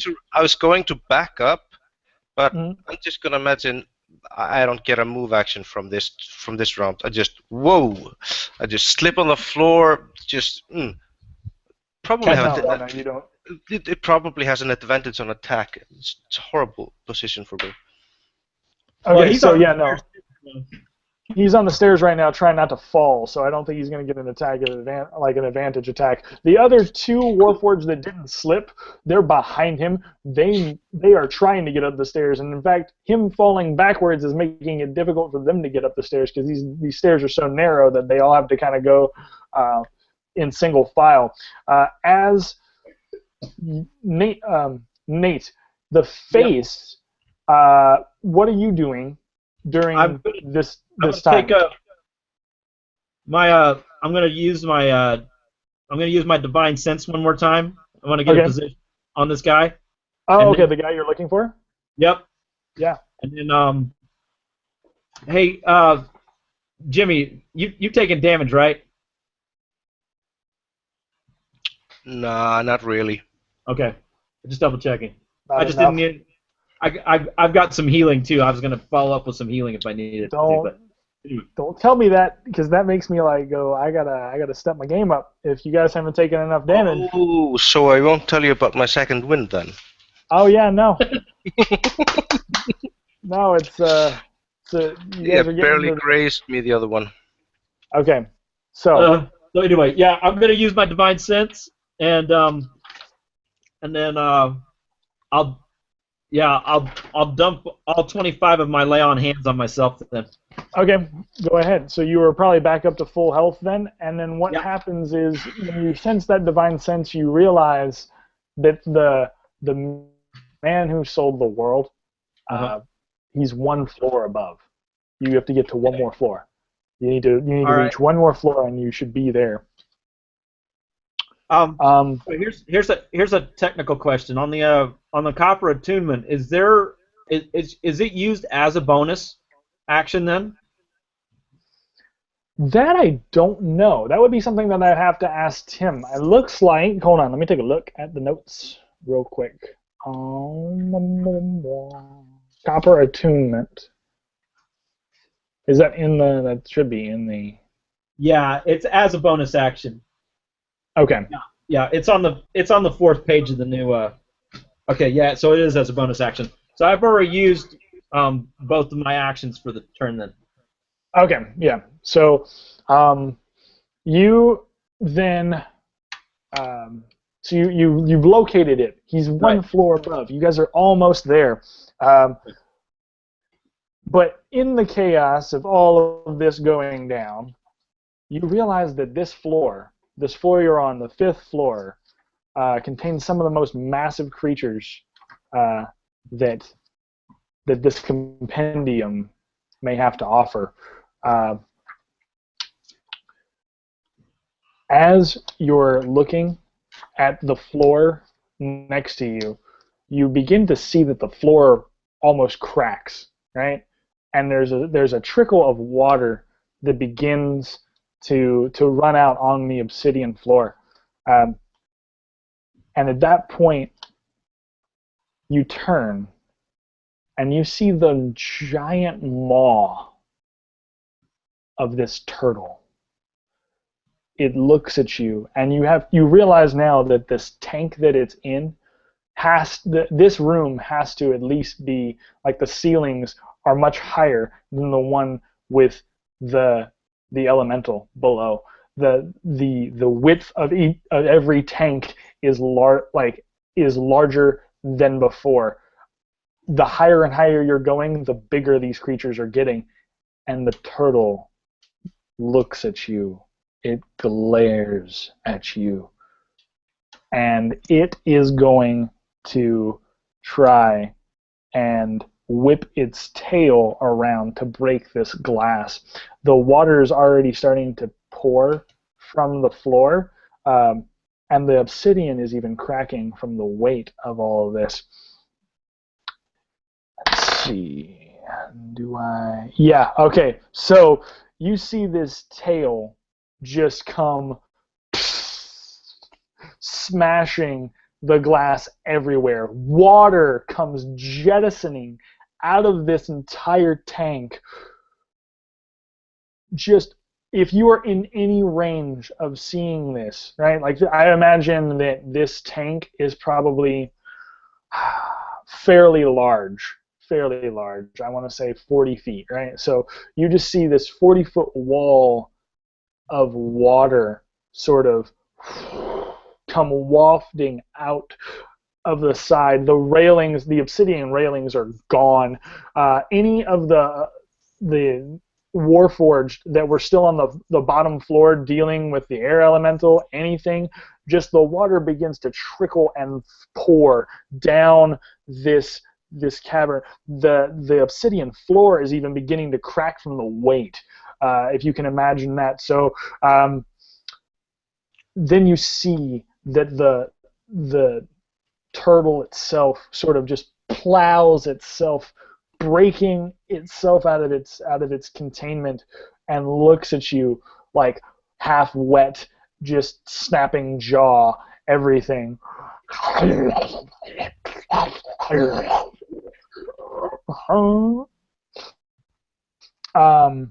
And just looks at you as if, I'm going to rip your head off. It can't speak languages, it can't say anything, but here's the one thing you do know. It's pissed and it's angry and it's going to eat you. That's great. You hear in your head. Can I have you guys? Oh, sorry. Can I have you guys really quickly, because the water is rushing through as it breaks through? Can you guys roll me a dexterity saving throw, please? I want to make sure none of you guys go over the edge and fall off the edges. You're not gonna believe it's a nat 20. Oh, I'm probably not, but I'm gonna believe it because, hey, Wow, this is unbelievable. Okay, a quick shout out to my brother-in-law, Kristin. He's also in the beta playtest. Thank you so much for this awesome dice. Keep rolling 20s again and again and again and again. Whew. Yeah. That's fantastic. And I got an 11. You got an 11, right? Yeah. Okay, so with an 11, I'm gonna say you don't make it, but you don't make it, but I'm gonna give you a little bit of a saving grace. So you don't make it, and you get washed. I imagine the face just sees this wall of water as he's now been, as he's not really paying attention to what's behind him. He starts seeing the water on the floor, and I imagine that the water just kind of careens and just smacks you in the face, in the side of your body. Just torrent of water as you tumble forward. You grab on to whatever obsidian railing you possibly can, whatever you can hold on to, you grab onto it, and you get knocked end over end over the side of the railing, but you manage to hold your hand. And if you could give me a strength check to see if you manage to hold your grip while the torrent of water continues to barrel out of this room. Okay. Okay. One question on a strength check. What is it? If I roll higher than my strength? I will say that if you roll higher than just your base, if you roll higher than your strength modifier, like your strength check or your strength stats, then yes, you'll be fine. Yeah. Oh, if I roll higher than it? Well, yeah, Crap, no. I got an 18 strength. What? I have an 18 strength, so that's the reason why I was asking. No. Let's say if you roll higher than a 15. All right. It's gonna be fairly difficult because it's a torrent of water. But if you roll higher than a 15, we'll call it good.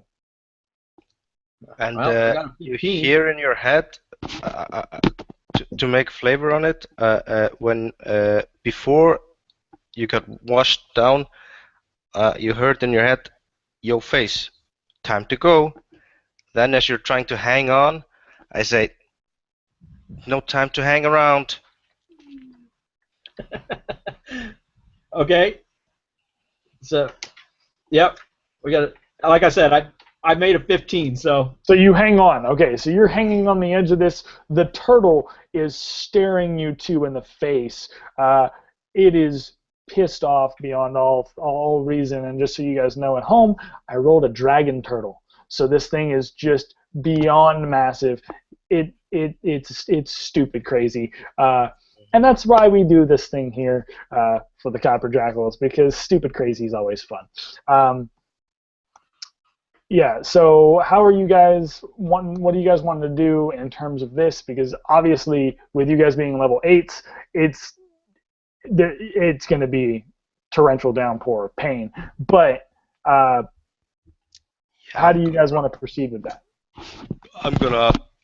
How are they looking? The Warforged. The Warforged got pretty much wiped by that water. Okay, Oh, I'm gonna okay, say good. that like Yeah, a lot of them got just completely jettisoned up end over end. And now that most of them, if you can imagine like a giant waterfall coming out of that tank and carrying all those Warforged that had been chasing you down to the bottom floor. So they're down at the bottom floor. Okay, I just bolt up the stairs. You bolt up the stairs. You try to get up. You try to get it up the stairs. Okay. And I quick word to my comrade. Just say, "You gotta hurry. Just run." Yep. That's where we're good. Okay. So, No time. So there's no time to talk. yeah. So right now and that worked out so well because right now I'm listening to the Under Pressure song, the cover that David Bowie did. It's so good. It's even better. It's so good. I thought that was his key. Was Under Pressure. Yeah. The only song I could come up with at the moment was Rolling Stones' "Time Is on My Side," but not really. Yeah, man. Under Pressure, it's much better. All right. So, what's the distance from where we are to where the turtle is? The turtle is pretty. So you were hanging on the railing, right? Right. The turtle is pretty much right in front of you, right? Like you're underneath the turtle right now. Like if you could see it, his arm is this whole corridor is not that big, right? The turtle itself can barely come out to greet you guys. His head is pretty much the size of the corridor, right? So his arms and his head are sticking out of this thing because all the water has kind of come out. The back legs are stuck in the tank. He can't quite. If he were to try to come out all the way, he would end up falling off the edge of this. So he knows that he can't do that, right? He can't come all the way out. So he's just sort of like the snapping turtle, kind of keeping his distance and glaring and trying to snap at whatever he sees. All right. Well, so if he's over top of me. Yeah. Okay. So I'm going to try and use his lack of visual acuity, and I'm going to use my I'm going to use my I'm going to use Misty Step, and I'm going to put myself like Yay! roughly on his right flank, I guess. Uh-huh. So I get to move about 30 feet. So Yeah, do it, dude. Yeah, okay. absolutely. Go ahead. All right, so I'll move, and I'm gonna try and get a bearing on where Jimmy is, because I'm just hanging here. So So Jimmy is heading toward the stairs. Like he's pretty much going Okay. toward he's going toward that 6th floor where the right. man that you're supposed to get is going to be. All right, then I'm gonna use my dash, my bonus for my bonus action then. So I'm gonna Okay. I should cover about 60 feet myself. Okay. in this So turn. okay, so go ahead. So you do that, and let me see how far I just want to make sure how far the What his how far my reach is? what my reach is for all my attacks. So you're going 60 feet. Yeah, I'm gonna go 60 feet. It's gonna be so it'll be like from where I'm at on the ledge. It'll be 30 feet to his right flank is basically where I'm gonna end up showing up, and then a dash of another 30 feet. I think it's dash is normal movement. I can't All right, remember. Nate. No, okay. So Nate, I'm gonna let you do that, man. Okay. As you do that, The Misty Step is a bonus action, so you can do the dash of twice your speed. Oh, okay. So yeah, then but 60. So About yeah, 60 feet? I've gone about 90 Yeah. feet. About 90 feet now. Okay. Yeah, I'm sorry. That spell's new to me. So Oh no, dude, that's actually good because if you had said 60 feet, oh man, I really wish it had been 60 feet. Here's the only reason I say that because the dragon turtle has a tactic called steam breath. uh-huh. If you're within 60 feet, within a 60-foot cone, right? Right. The dragon exhales scalding hot steam. And I was going to have, as you were running away, I was going to have him spew scalding hot steam out of its nostrils as you're running away, and then you would have to roll a DC 18 Oh! Constitution Could check. you could he do that and turn it back on him so we'd get a steaming hot turtle soup? I've already used my. Dude, that I wonder if that would work. I mean, I imagine that, like, I don't know if that's like a melee attack or if that would be a spell, but it just says steam breath, and if that Probably just a natural attack, if the eminence like a breath stuff, weapon. Yeah, Breath weapon. but that would be hilarious. We take a momentary break and have ourselves some lunch, and we'll midnight snack or something, you know. midnight snack, then go upstairs, and then we'll meet it. We get that guy and say, come on, we got some hot steaming turtle soup waiting. Just Downstairs. That's so good. talk it over. Oh my god, that would be so good. I mean, granted, you wouldn't kill the thing. You wouldn't kill the thing from it because Yeah. So no, I understand about the steaming breath, and it probably would have been a little funnier too with the armor. Oh man. But yeah, no. So you just barely see him whine. I'll go ahead and I'll run it. But what you see is that now that you've misty stepped and gotten far enough away. But as you see this, he sort of like thrashes about, trying to get the rest of his body out of this building, out of this cell. And he starts spewing steam downstairs, spewing it everywhere in a 60-foot cone, and now the room becomes just opaque with nothing but like a steamy, hot fog. You barely manage to, as you start jumping, misty step, you barely manage to just keep in front of that fog, and you get up the stairs with Jimmy as soon as the steam just sort of goes up to the next floor. You have now arrived. As you reach the 6th floor, there are still rooms here. There are still creatures that are caged, but they are more human and more humanoid in nature than the previous rooms. And at the very end of the hallway, there seems to be a very elegant sort of room that is designed where you can clearly see this man. It seems to almost be attached to a big obsidian generator. The man himself sits there, and he's attached inside of a viscous liquid. He just seems to be sitting on this throne and looking nowhere in particular, but down the hallway. He's almost at the end of the hallway, but he can look down and out of the hallway.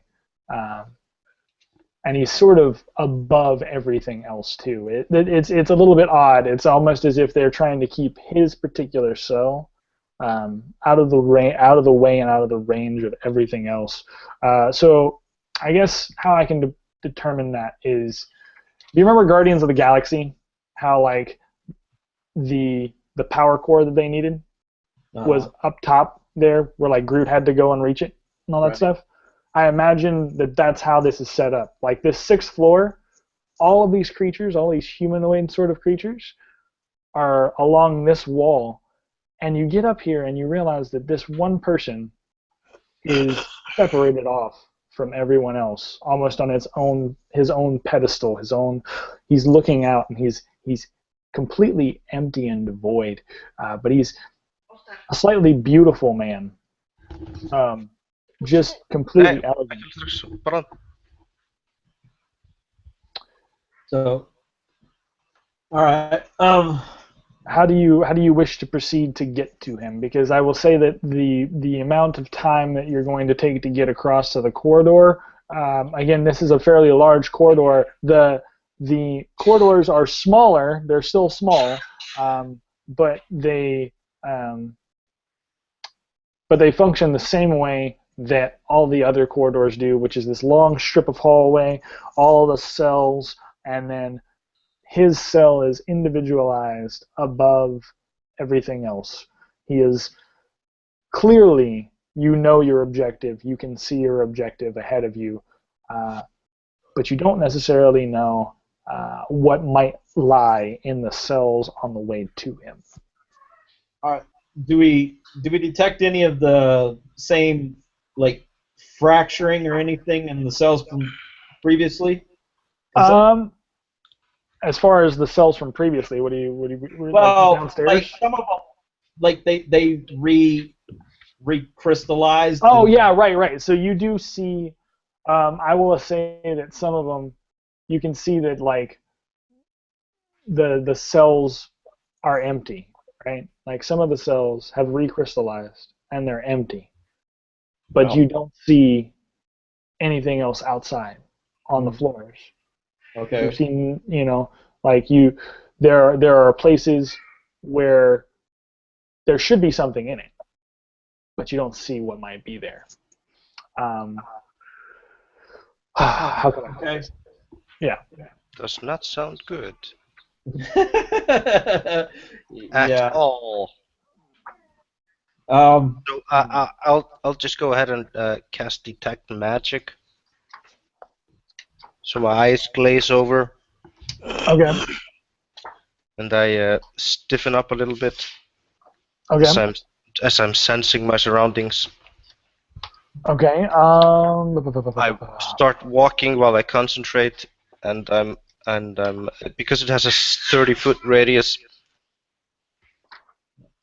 Okay. Then I'm just walking towards to the end of the hall.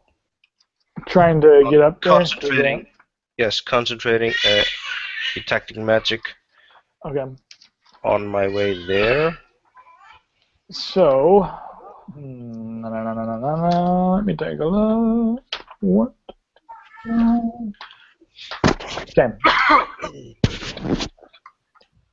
So. Would that work on magical beings? Yeah, I think that you might be able to do that. Take a look. I'm looking at what I've got going on here.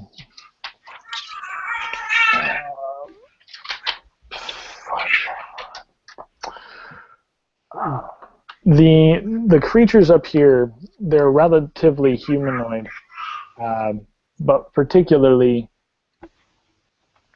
you don't see anything at first.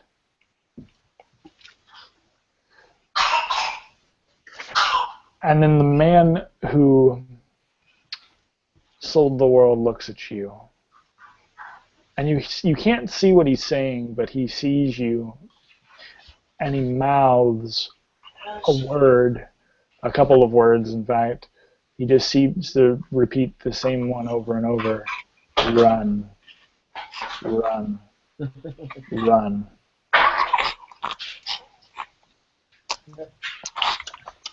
Run. Oh, that's never good. Yeah. From behind you. Can I make an insight check?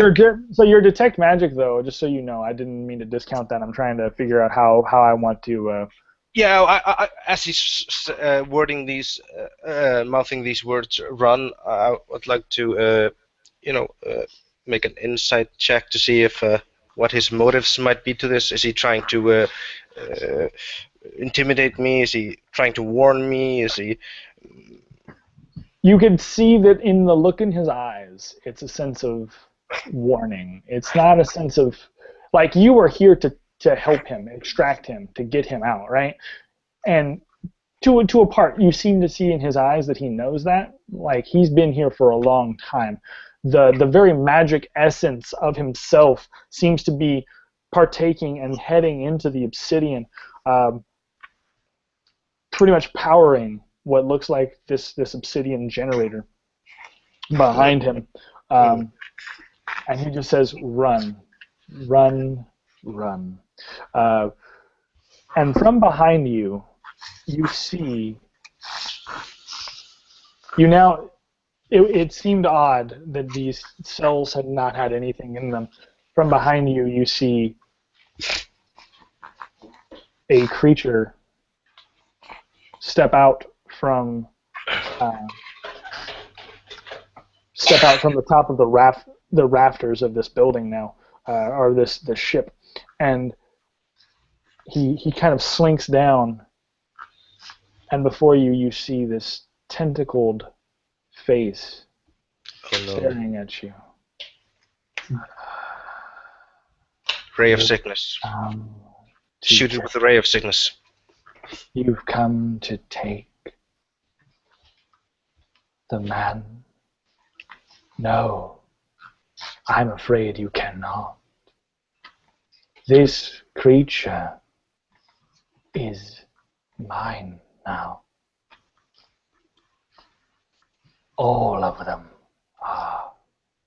And you see that the some of the humanoids that were on this level, they come out of hiding, and they are everything from elven to dwarven, and in some part even a copper jackal or two now starts to take presence, and you can see like former copper jackals. You can see the armor of former copper jackals on here.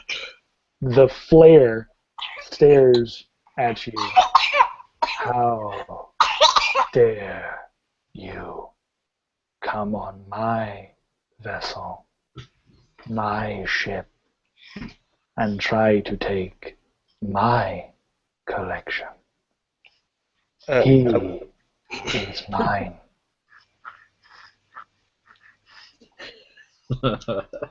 I just wouldn't listen. I would shoot it right up. Ray of sickness. Ray of sickness? Yes, Okay. if it's within 60 feet, just straight up. As soon as I saw it, just bam. No more concentration on. No more concentrating on that spell. Just full on. Okay. Shoots you in the face. Okay.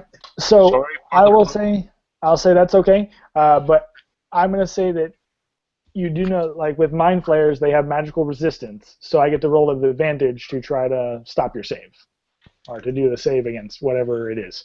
It's attack roll, so it's it wouldn't be a save. Oh, it's not gonna be a save though. Okay, yeah, no, that's fine. And it's a 2 on the die. Since I have a copper critical, that would Two mean on it's a the critical die? hit. Oh God. Okay, do it to it, man. Do it to it. I think it's 8 times. No, yeah, it's moment. I have it open here. It's oh, it gets a Constitution save. Yeah, for oh yeah. It's a Constitution save. Okay. Sorry. No, they're okay. What's the Constitution save for? 14. 14. Yep. Please fail. Please fail.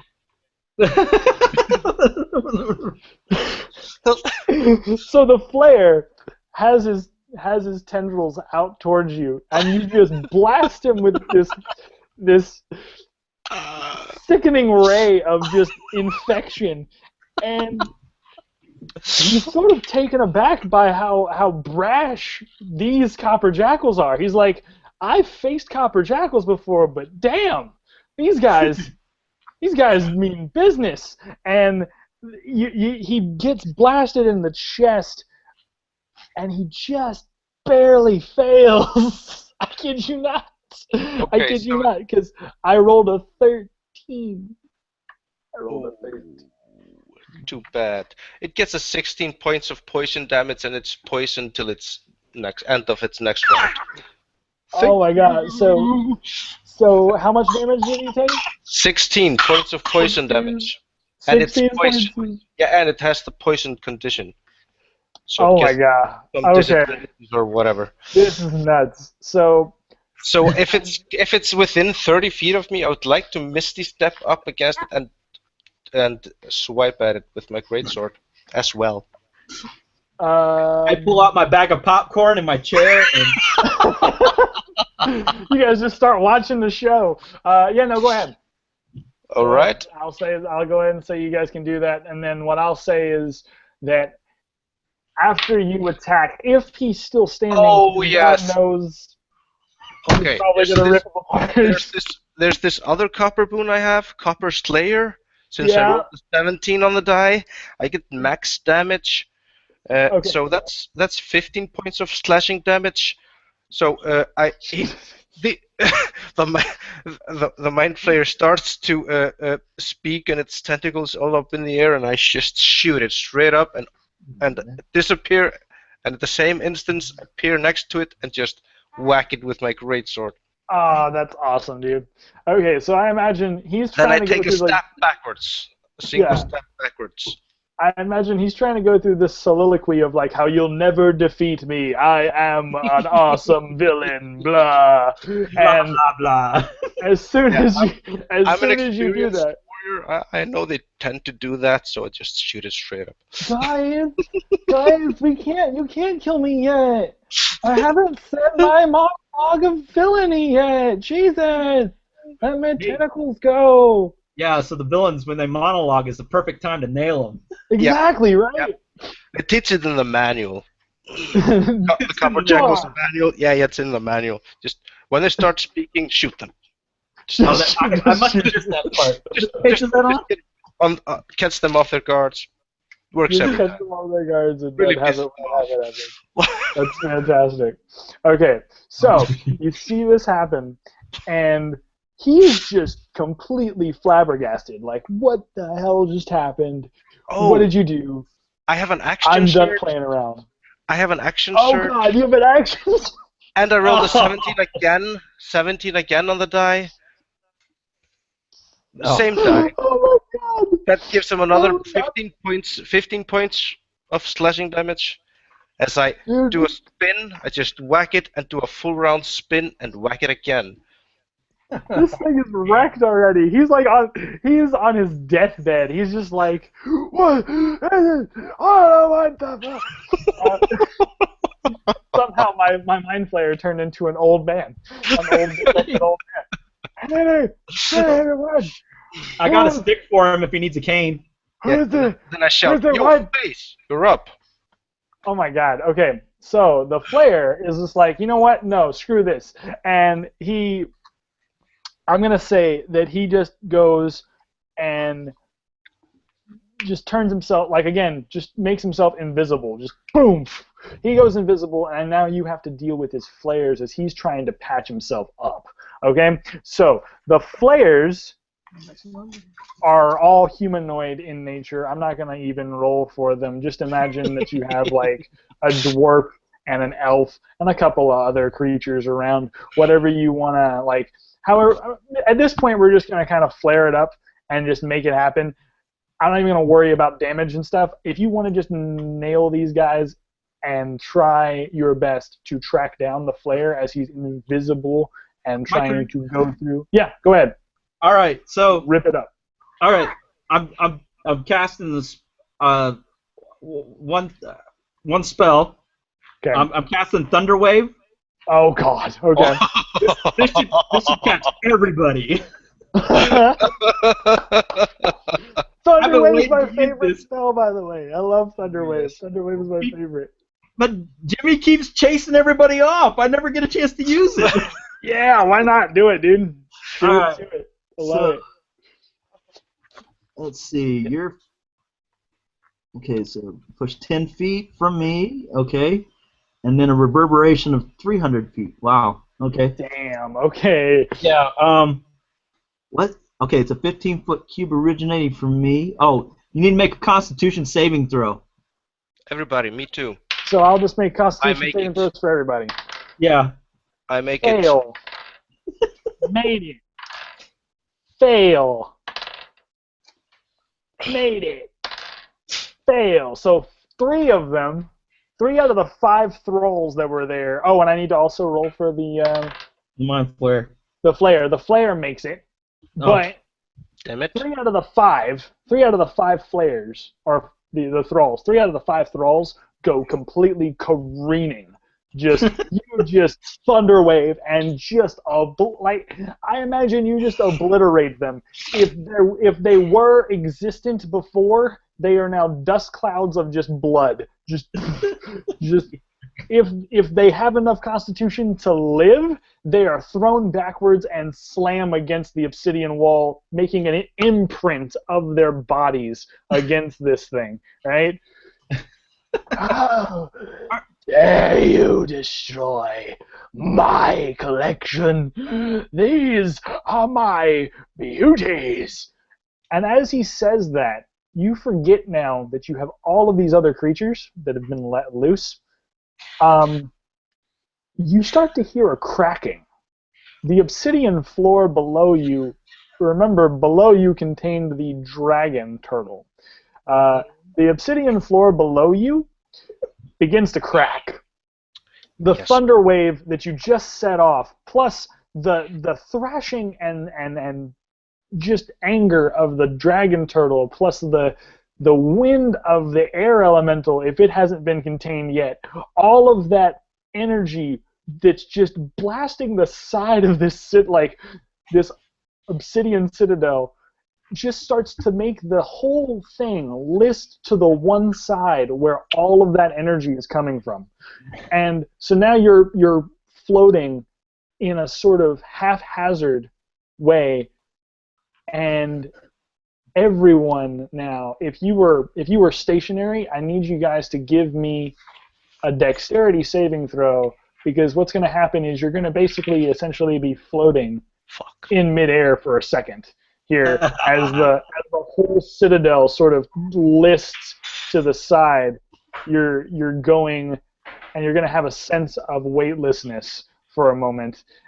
And the only reason I did that, guys, is because one of my favorite songs ever, Space Oddity, came on, and there's nothing better than having anti-gravity battles, even if it's just for a second. Mm-hmm. All right, so we do a dexterity check. I'm still trying to figure out what am I rolling. What am I trying to roll against? So if you're going to do a dexterity saving throw, and I'm going to say it's just a basic, like a basic dexterity trap, you'd probably roll anything higher than a 13 or a 14 will probably pass for me. Okay. So I made it as well. So Okay, the free cool. falling. I did not. On the other hand, You did not. Okay, so not the deck save. But I have a question. Yeah. Do I see the mind flayer now? you do. The mind flayer, even though he went invisible, this whole amount of chaos that's going on, his concentration that he's trying to cast this invisibility, he can't keep it. He can't keep it. First of all, he's also bleeding horribly. Is, He took an extra is point he- of 8 damage. is it within 30 feet? He is within Yeah, 30 30 feet. feet. And He's is it gonna falling? Get the hell out of him. Is he falling as well? I imagine. Let me roll to find out, guys. Oh crap! Oh man, he fails it. He fails the dexterity saving throw. So guess what? He is now free falling as well. So he's Yeah, now floating.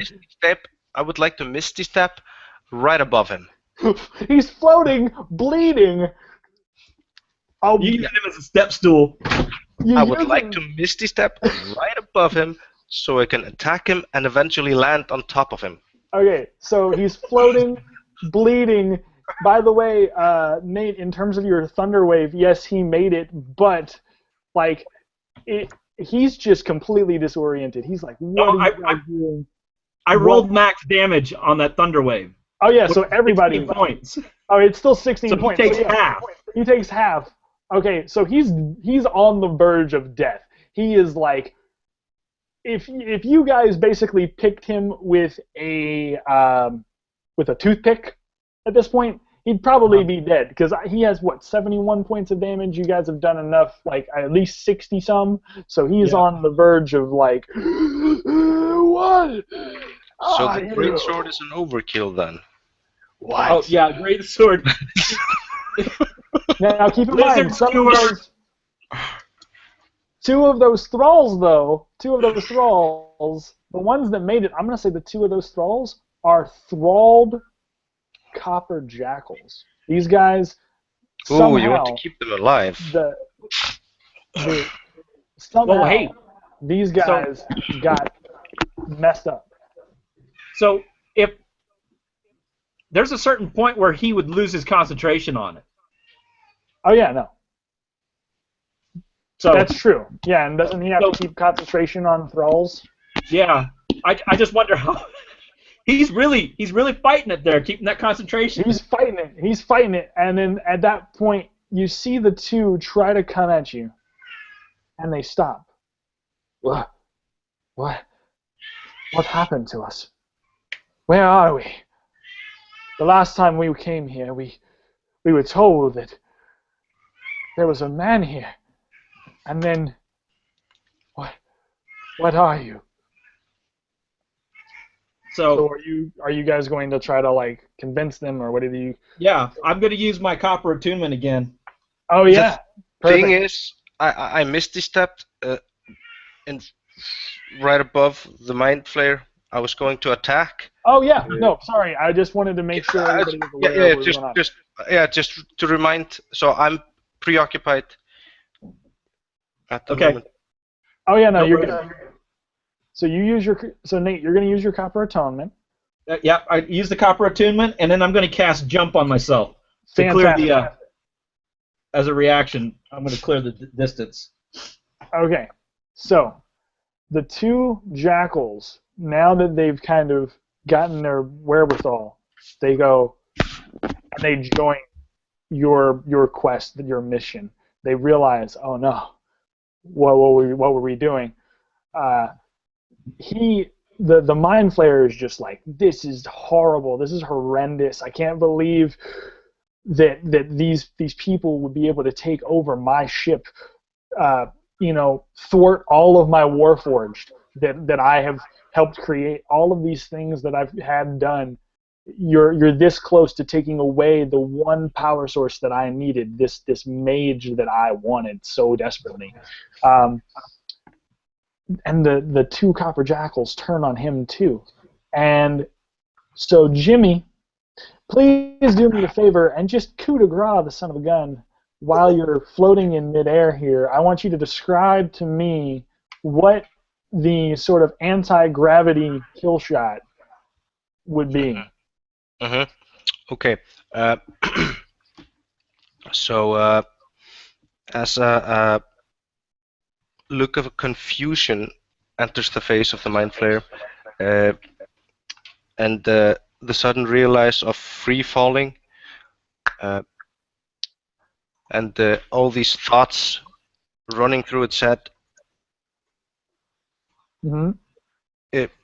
A big hulk of a man appears out of thin air right above him as they're falling down. Uh, and he has this huge grin on his face, and he looks him right in the eye, blinks, and just baseball bat full swing to the head. Okay. So here's what I'm gonna say. You baseball bat swing him to the head. Okay, so he just goes and pummels. I imagine you knocked him off of the top of this 6th floor. Now his whole body free falling, just floating down, down, down the whole of this machine, everything that he's built, everything he's worked for. He just watches it with eyes glazed over as his flare head just comes careening and splatting to the bottom of the lowest cell on the bottom of this obsidian floor. Before you, you see the man. He is weak. He is brutalized. He seems to be just kind of almost in shock and awe that these two men have taken to task this flayer who took him hostage, who had all of these warforged forged up, who had made the Compendium this sort of beautiful mind-bending box of just collected items. He stares at you and puts a hand gently against the glass. Help me. Help me. And then so he's basically at this point begging for help. But the one thing you should know is that you kind of see that his body is attached to this machine. Like this, whatever's keeping this thing floating is him. If you remove him, there's no telling what will happen. So I wouldn't know this since I'm free falling. Oh, since you are free falling with him. With the mind player? I misty stepped above him. Oh, so okay, I was yeah. free falling with him. Oh, okay, yeah. I was just gonna kill him in the air. Yeah. And if make him break my fall when we would land. Oh, Dad. There's not gonna be much of this time left. And but there is that big problem of that turtle dragon below. Yeah. That I would probably landing on top of. But I think the face got this wizard thing, mage thing, the mage battery. Yeah. The mage battery. Yeah, no, absolutely. Face, since you are now in pretty much the only one, and then the two Copper Jackals that are beside you, there's a dwarf and there's an elf. Okay. Right. Those two, they've now snapped out of it. They are willing to help you. They are giving you a position of letting you know, here, we'll help you get up there. Essentially, you have to basically climb your way up to this. Right. There's no real stairs. It just looks. Okay. I imagine that these were probably stairs at one point, but they've been so worn down and so used over time that the stairs kind of look like just little handholds at this point. Okay. You're going to have to basically strength check your way up those to get to them, and then you'll have to figure out a way to get him out of there. All right. I guess so. Is the chamber where he's at, is it open? It's not open. It's again one of those glassed chambers, right? It's again another one of the glass chambers. Okay. So I don't have a way. I don't know. I'll try it. I'm gonna try use the my copper attunement. Okay. I'm curious. I don't know if he does have Titan copper on him. I'll know. I mean, that's just the way it is. So If he's a Copper gonna try. Jackal? Yeah. You can I don't sense know. it. You can Yeah, sense okay. it with Do it, copper man. attunement. So yeah, I want to basically I want to see if he has if it's only him powering the thing or if he can control it. Like the Citadel. Okay. If he can set the Citadel down, then we've solved the problem. Because if I detach him, we're gonna go careening to the ground anyway. So Okay. So here's what I'll let you go ahead and use the attunement. Here's what you find. Indeed, the man in question was at one time a Copper Jackal.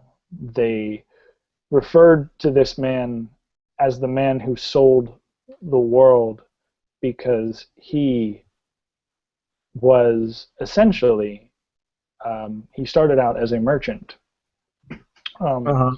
and his whole goal was to collect lore himself. Upon finding this, he became one of the Copper Jackal's most lavish lore masters. The Mind Flayer, though, took that to the next level. He advanced this and used this man, took this man, and created this compendium. The lore master himself, as the engine, as the battery, as the whole thing. He wanted all of the lore, all of the energy, everything that he could ever wish for to drive this machine through the clouds of the bleak, through everything. Okay.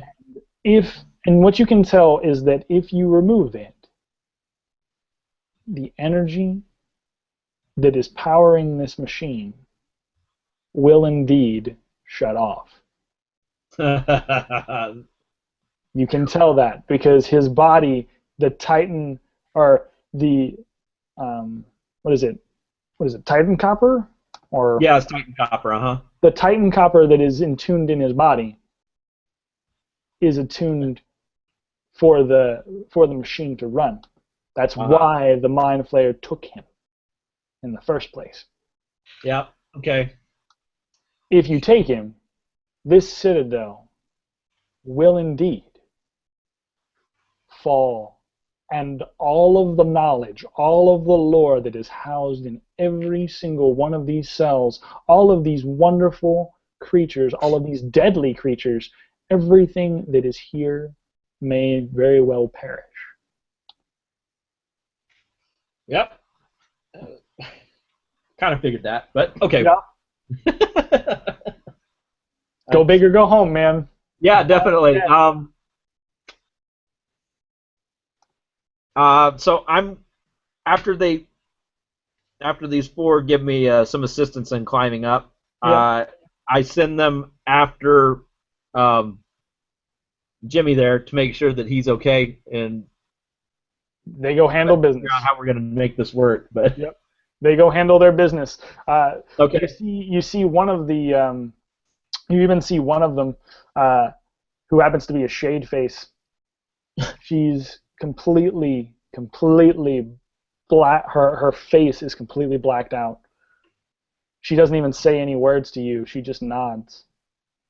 And at that point, after recollecting her whole self, you see her just completely fall from the top of this obsidian railing, just straight down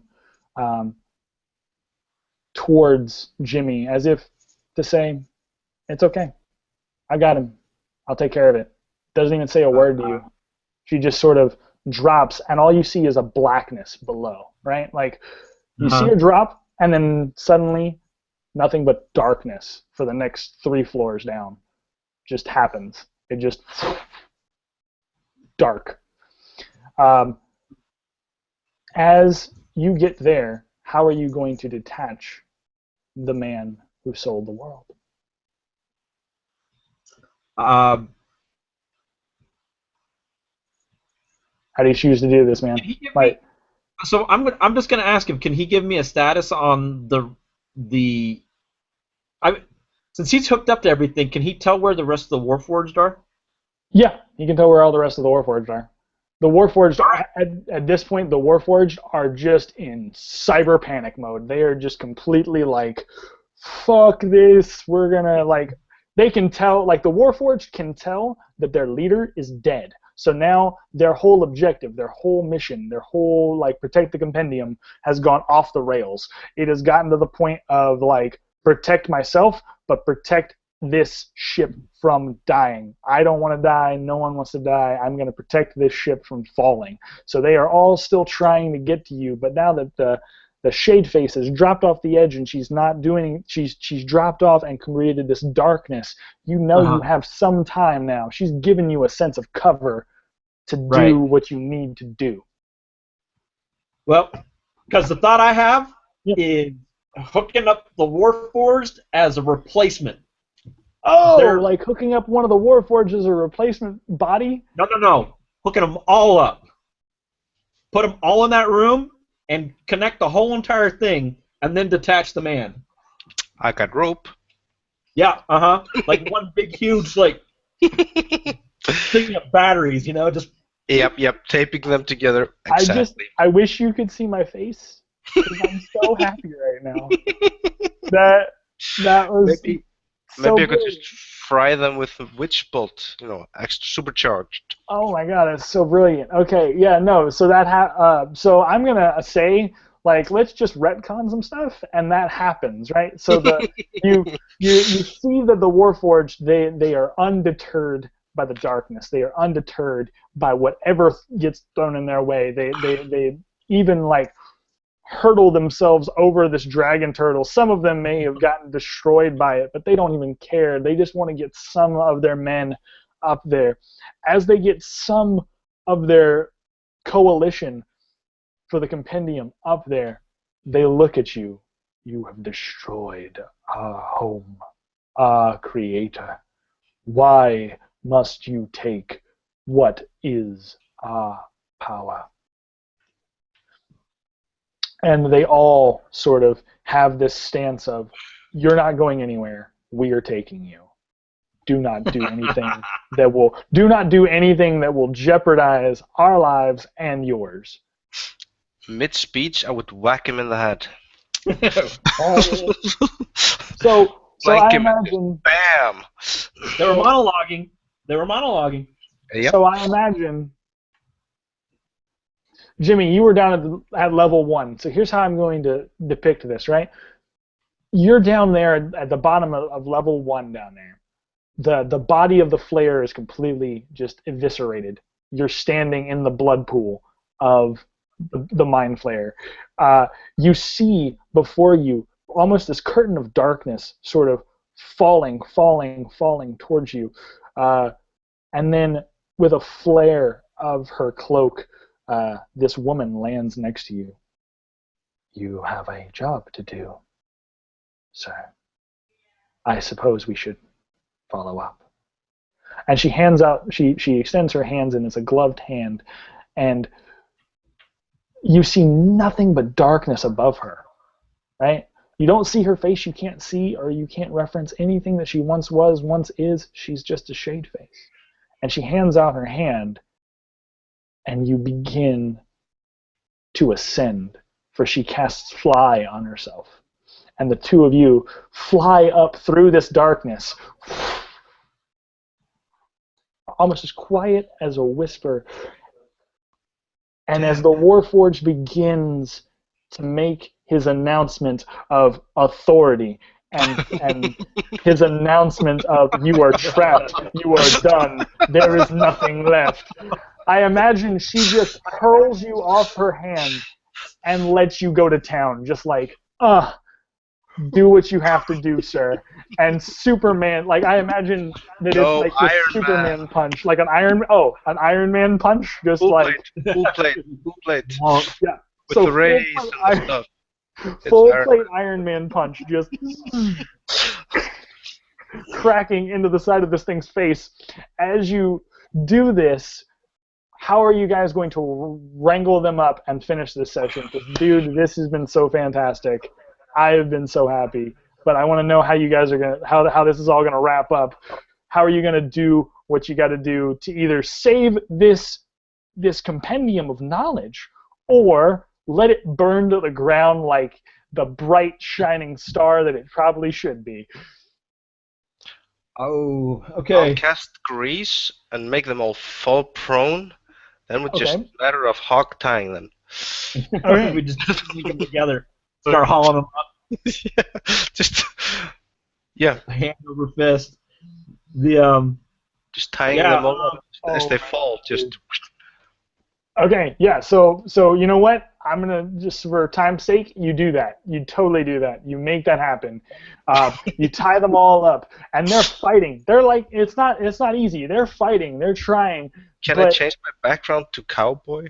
if you bundle them, they're trying to like they're trying to like almost Iron Man jettison like their energies to kind of push themselves around, and you see them just slipping and sliding in different directions on the grease, like, and it's just like, you guys are pointless at this point. Shut up. We are not. We are the collective. We are, like, I just imagine something like, we are the collective. We are the compendium. We shall survive. We will be victorious. If you can, how do I put it? They've gotten into Dalek state at this point, where they're just repeating themselves like over and over. You will be exterminated. You will be ours. And I so just nod. you Yeah. you wrap them up. right. I'm gonna roll to see if their strength roll. Hold on. I'm gonna roll to see if their strength can out. What are you wrapping them up in, by the way? Rope. Just rope. We'll have Yeah, to just yeah. rope And for I right have now. manacles, and I have manacles as well, but just the pair. Okay. So with the rope, I'm gonna see if they'll break out of it. If not, you know what? Hey, they tried.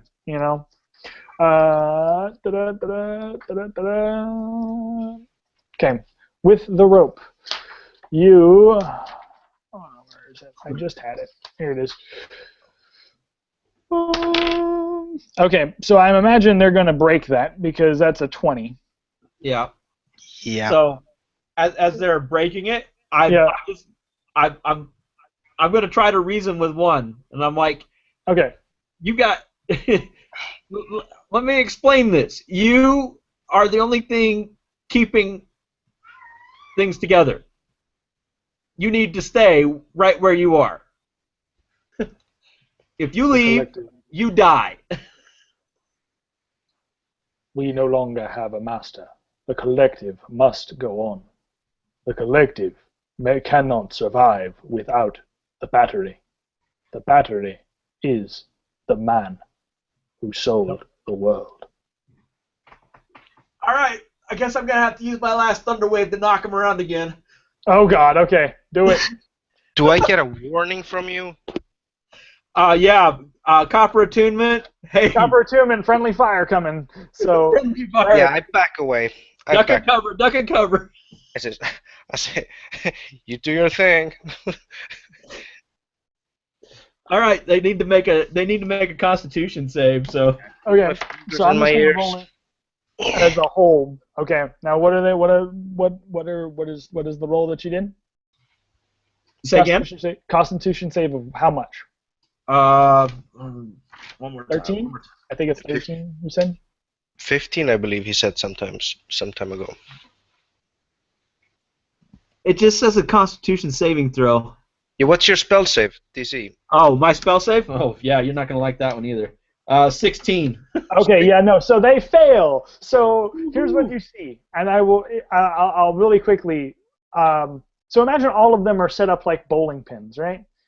You see this thunder wave kind of careen them all together into one jumbled mass of just Warforged. So bits and pieces and everything are just becoming one massive ball of Warforged.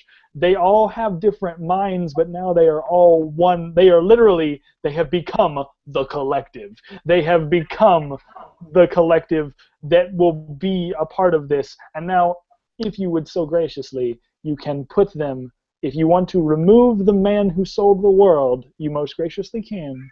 And then you can replace them with the collective of Warforged that is now just known as, not even Warforged, they're just the collective, which is nothing more than a sentient being Massive metal. of massive metal.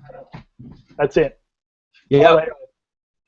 So I have the elf and the dwarf hold the man while we detach him from, and then we make the necessary arrangements. Whatever attachments were originally with the chair or whatever the man was sitting in, Yep. we reconfigure it to draw the power off of these the Warforged. Okay. We need a quick exit. Okay. So here's the quickest exit that I'm going to go ahead and give you. Okay. Each Griffin Rider in Arthenvale, every Copper Jackal that has done this has a whistle, right? You are all given a whistle by the rider, to let them know when they're supposed to return. So I imagine what happens now is in that brief moment where there's no body in the chair, you hear the where the runes begin to power off. They just begin to start to shut down, and you see it list forward. And then you put the compendium, like you put the collective in the chair. You shove it in the chair. You lock in the siphons that are a part of that, and it starts to come back online, but it doesn't come back on properly. It's almost as if like a blood transfusion gone wrong. The magic of the collective is different from the magic of the man who sold the world. So while it still works, it's almost as if it's corrupted. So it starts to go haywire. As that happens, you see from that middle portion, there's almost like a skylight that is formed, and then I should rather say there's a floor, right? Like the floor gives away. Everything gives way from the turtle, the air elemental, everything gives way, and now you see just a giant hole in this compendium, right? A hole that goes out to the outside. Every single floor, from the weight of the dragon turtle, from the weight of the air elemental, everything from the outside, you can now see a hole that goes straight down through the first floor, outside. If you were to blow your whistle now, you could probably have your griffins meet you as you fly underneath and escape with your bounty. That's what we'd like to do. Okay, fantastic. So you blow your whistles, and then what happens, I imagine, is this. Your heavy bodies just go careening. You see your fellow friends, the friends you've now created, they also blow whistles. They also blow on your whistles to associate the fact that they're going to need more griffins. And you all fall 7 stories now. You're falling, and you're free falling now. And the man who is so weak just whispers, "Thank you," in your ear, face, as you're holding on to him. I imagine you're holding on to him. Yep. As you all free fall, sort of in this sort of skydiving position, you see these griffins come flying underneath, and you have an opportunity to grab onto all of these however you want. Here's how we'll close. I want you to give me an outro of how you exit and how you watch as the compendium, while it still floats, is now almost completely turning itself upside down 360 degrees to where, like, your weight and everything that's going on, all of this stuff has now just completely corrupted this whole thing. It's going to be a miracle if this thing doesn't fall to the ground and fall into the mountains of fear. But for the time being, you have now escaped. You now have the man who sold the world. You now have succeeded as your Copper Jackals.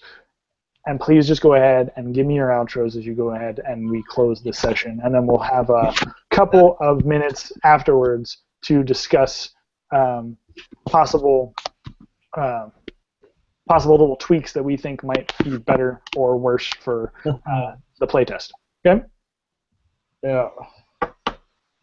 So, yeah. So, as Face is falling down the flights of stairs, you know, he's watching all the cells pass by, and he's still got a hold of the man who sold the world, and he realizing how frail he is, he wraps his arms around him in a kind of a protective cocoon, and then when he hears the Griffin's call, he tucks the man under one arm, and as the Griffin swoops underneath him, he grabs the pommel of the saddle and hoists himself up into the saddle as the Griffin makes its way very dexterous out the falling citadel. I love it, dude. That's fantastic. Okay. Mr. Jimmy. Okay. How you winning this? As I'm free falling at enormous speed, I exit the citadel, or whatever you call it, and the compendium. Yep. The compendium, and the Griffin follows. Because if I were to land on it with the full plate and the momentum and whatnot, just probably break it in two, and so it just scoops down and it dives down and just next to me, just dives. Dives down next to you. You grab a hold of the reins. Yeah.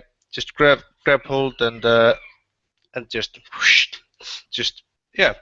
fantastic, dude. Okay. And, fly up and watch as things unfold. All right. So the last thing I will say you guys see as all of this goes down, you see as you're floating through the bleak clouds, this compendium kind of goes across the sunset, and this black obsidian ship begins to dive downward. Whether or not it's a mechanical failure, whether or not it's the collective making a decision, whether or not you have no idea what's going on, but you see that the compendium is now listing toward the top of Sphere, and it doesn't quite hit it because it decides that it wants to level out, but it grazes the top of the mountains of Sphere, the snow cap just coming off the edges, and you can see monsters, creatures, bits of, all these things falling through the holes, the dragon turtle, all these things falling on the top of the mountain of Sphere as your griffins ride off in victory to another day, to another adventure. And as we close, guys, I want to say thank you so much for participating in this with me. That was a completely improv session. For the most part, I had no idea where I was going with any of that, but I appreciate you guys sticking it out with me. As far as the stuff that we want to talk about for the Copper Jackals playtest, dude, that combo of Copper Slayer and like Copper Critical is with a champion. With a champion is kind of ridiculous. I know. That's putting all your eggs in one basket. That's it. That's for sure. He could do one thing, hit really well. And he had 3 wizard levels. He did. No, I just was trying to fit in the necromancy somewhere, so Oh yeah, for sure. That is a the thing is that some of the copper boons have a limitation on them. Like mine, I could only use them once. Yeah. So, I mean, to hear keep going on and on about, I'm like, dang, I'm never gonna see any action. He's gonna He's just gonna decimate the whole playing field. Yeah. It's just he's gonna carve his, his own doorway, and we're just gonna walk through it because he was just. I mean, I was like, holy smokes, man, this is yeah. I was thinking of when you cast Enlarge. I was thinking of running through the group of Warforged, like football player running through just the crowd, knocking. Oh, like Juggernaut. Oh yeah. Like a Juggernaut sort of situation. Just Yeah. Oh, that's awesome. But one thing that I wanted to point out is I really like that Eminence. Now, I mean, hopefully we're doing it right. Tim, if you're at home and you're watching this, if we didn't do it right, please tell me. But that Eminence. Which one, the quickness or the deflection? The Eminence quickness one. Quickness one, dude. I love that. And if I was a magic, like if I was a mage and a magic caster playing as a Copper Jackal, I would always pick that because that sounds fantastic. Because essentially, you can cast a spell and then immediately cast another one. Yeah, I know. Because and as well, if you have the sorcerer, if you're a sorcerer and you take the twin spell, then you could cast. Picture this: you can cast Witch Bolt as a bonus action on 2 targets. Then you can do everything else. That sounds awesome. It's just ridiculous. But the I was trying to time that Eminence deflection too because I wasn't sure how much was. See, and that's the question I have against is what things are like natural abilities, True. They go off like they're spells, but they're things that are, in my opinion, they're inherent to the creature itself. So I mean. Right. So I wonder if you think it sounds like they're spells because you're doing some sort of save for it, but at the same time it's like they're not really spells; they're actual physical attacks, right? So how do you judge for that? Yeah, I don't know. That was the.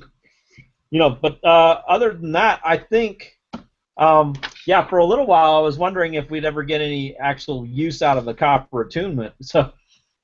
Yeah, man. One thing I would have loved, and I mean, I wish I'd thrown more at you guys, and I apologize for that because I'm looking at this now and I'm like, you guys both were fallen, and well, I mean, I guess it doesn't really qualify unless you're like past level 9, right? Unless you're doing like a level 20 spell playtest. But I'm looking at the Unfallen for the channel, the Renowned on it.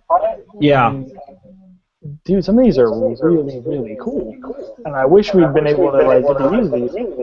Yeah, the Renowned for this level, I mean,